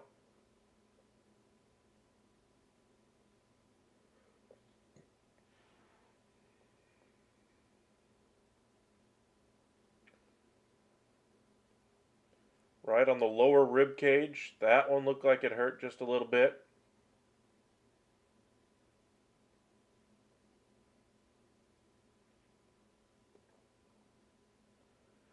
Gleyber Torres, 1 for 4 in his career off of Class A. Worked multiple walks so far today. Fouls off the first one back to the screen. Back over the screen anyway. And it's 0-1.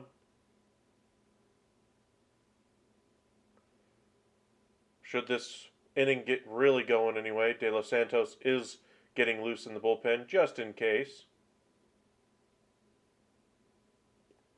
Got to imagine if it gets to Stanton, we will see him.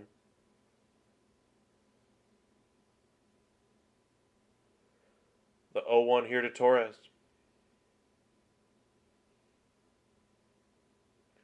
1-1. That one misses a good foot high over the zone.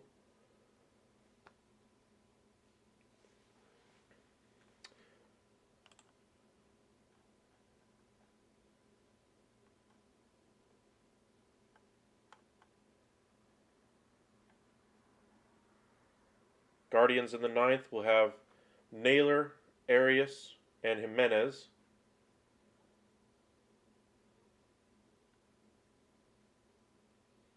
As Torres fouls that one off, and it's 1-2. Last chance is there for the Guardians.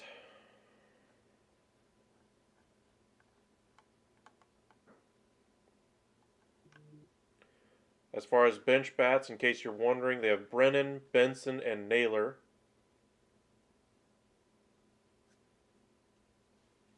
As pinch hit options in the ninth. The 1-2, little tapper over to short, flipped on to second, and the out is recorded.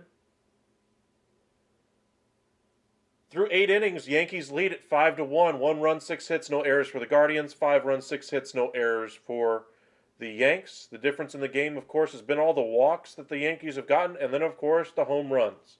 It's kind of your difference between the Yankees and the Guardians today. Guardians are more of a contact team and haven't been able to string together as many hits as they normally do.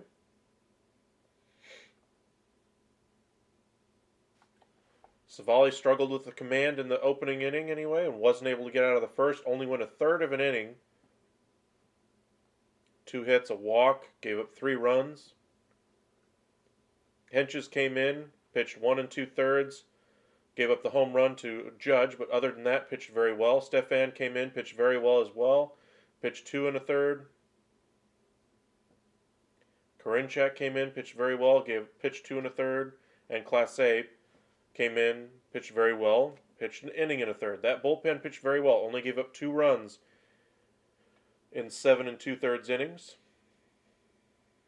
Wandy Peralta is indeed coming on for the Yankees. During the year, he had a 2.72 ERA. So far this postseason has a 3.6 earned run average. Naylor will be up first. Got to wonder if they pinch hit for Arias.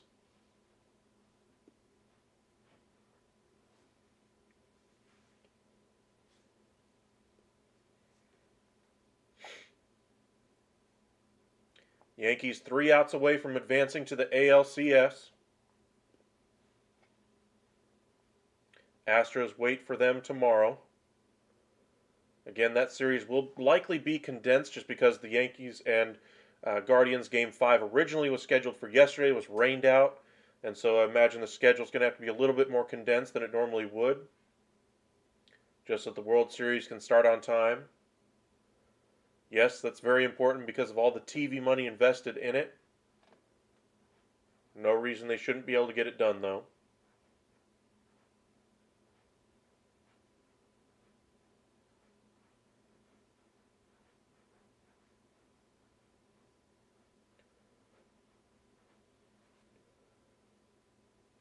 Long commercial break here between innings.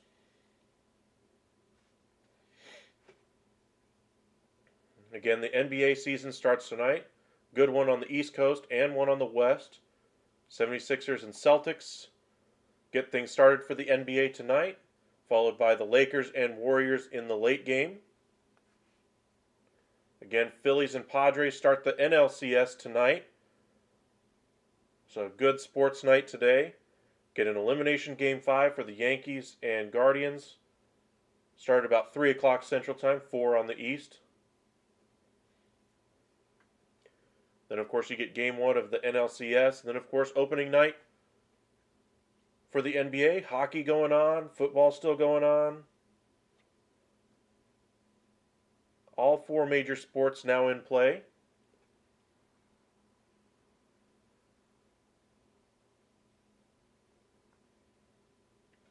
Yankee faithful, for the most part, on their feet. Garrett Cole is loosening just in case. Of course, this could be just his bullpen session as well. Remember, he started Game 4, the off day, so normally there would be a light throwing session in between starts, so this could be just his loosening as well. But he's loosening just in case Peralta starts to find trouble. Swing and a miss by Naylor, 0-1. Nice sinker, 96.5, we'll call it 97, just off the inside corner. Great pitch there by Peralta. And that one misses down in the dirt, 1-1. Some of the crowd holding a Chucky baby. That's kind of funny.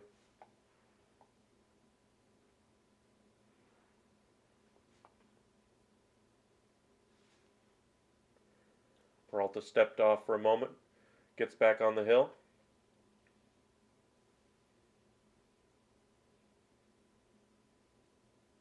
The pitch, little tapper to Rizzo, makes the out there.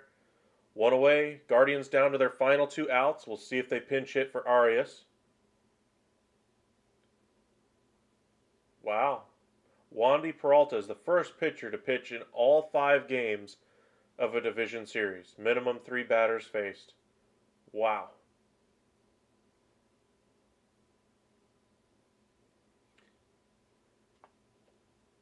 Everybody's doing the baby thing in the crowd right now. Hey. Like a dog with a bone with that one. Arias will indeed hit. Takes strike 1 right at the knees. Gotta wonder if Cole's going to stop throwing out there now. Or at least stop trying to get warm as fast as he was.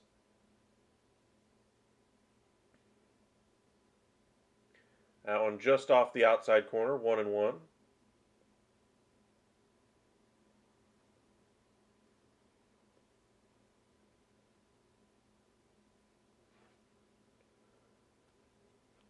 Off the outside corner again, 2-1.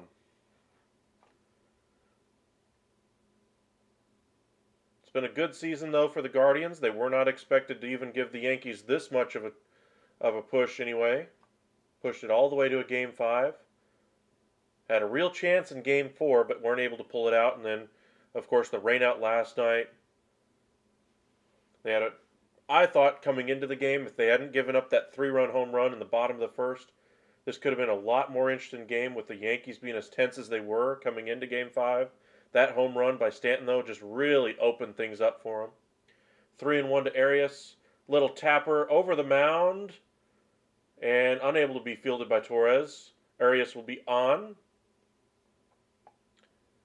It'll be Jimenez due next, followed by Maley and Straw. Probably would have been safe at first anyway if Torres is able to field it, but do-or-die play, he had to make the bare hand, just unable to quite do it.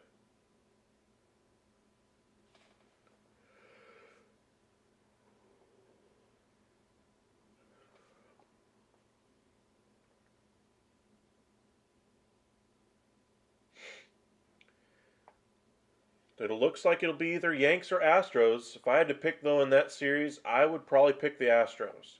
Their pitching's a little bit better. Their bullpen is certainly a little bit better. Tapper foul off his foot, 0-1.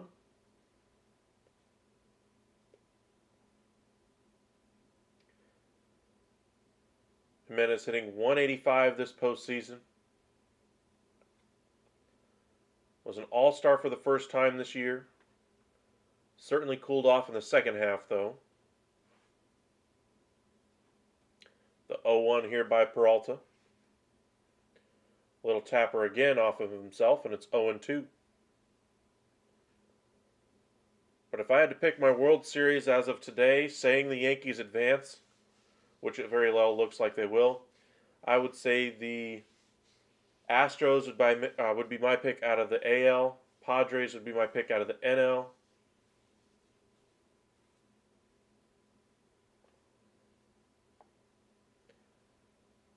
In the World Series, though, between the Astros and Padres, I'm not sure who I would pick.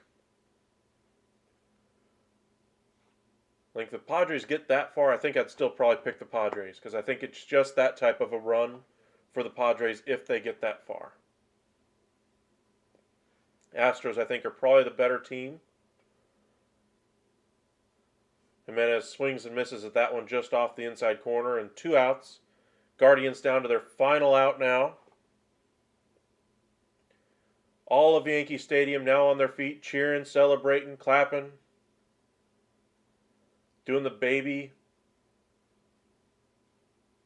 gesture anyway that Naylor did rounding second after he hit that home run in Game 4 off of Garrett Cole. Luke Maile, backup catcher, up next for the Guardians. Last hope here to extend their season.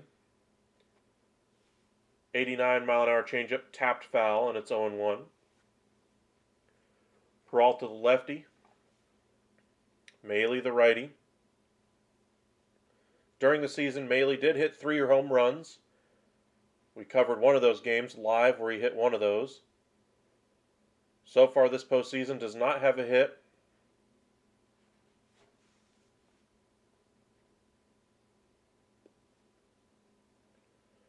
The 0-1 off the outside corner and low.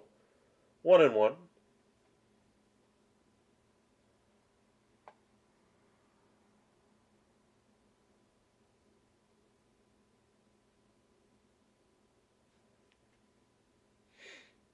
Judge taking in the atmosphere.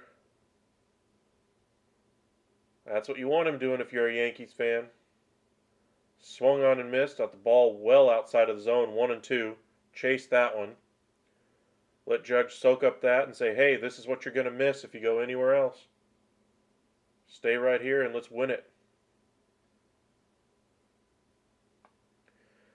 1-2 pitch here by Peralta. Guardian season on the line. The pitch. Hit hard into left field. Base hit. Nice job by Luke Maile. Keeping the season alive for the Guardians. Tying run is now in the on-deck circle. Could see a mound visit here. Miles Straw due up, and then we'll have the top of the order. Got to imagine if it gets to Kwan, we could see Garrett Cole. This might be the last batter Peralta faces. You can tell Aaron Boone really doesn't want to go to Cole. He's just fighting the urge to go get him right now. He's grimacing, glancing at the bullpen, grimacing again, glancing at the bullpen again.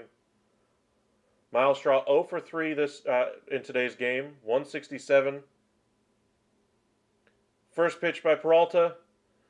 Ground ball to short. IKF flips on to second, and the Yankees win it.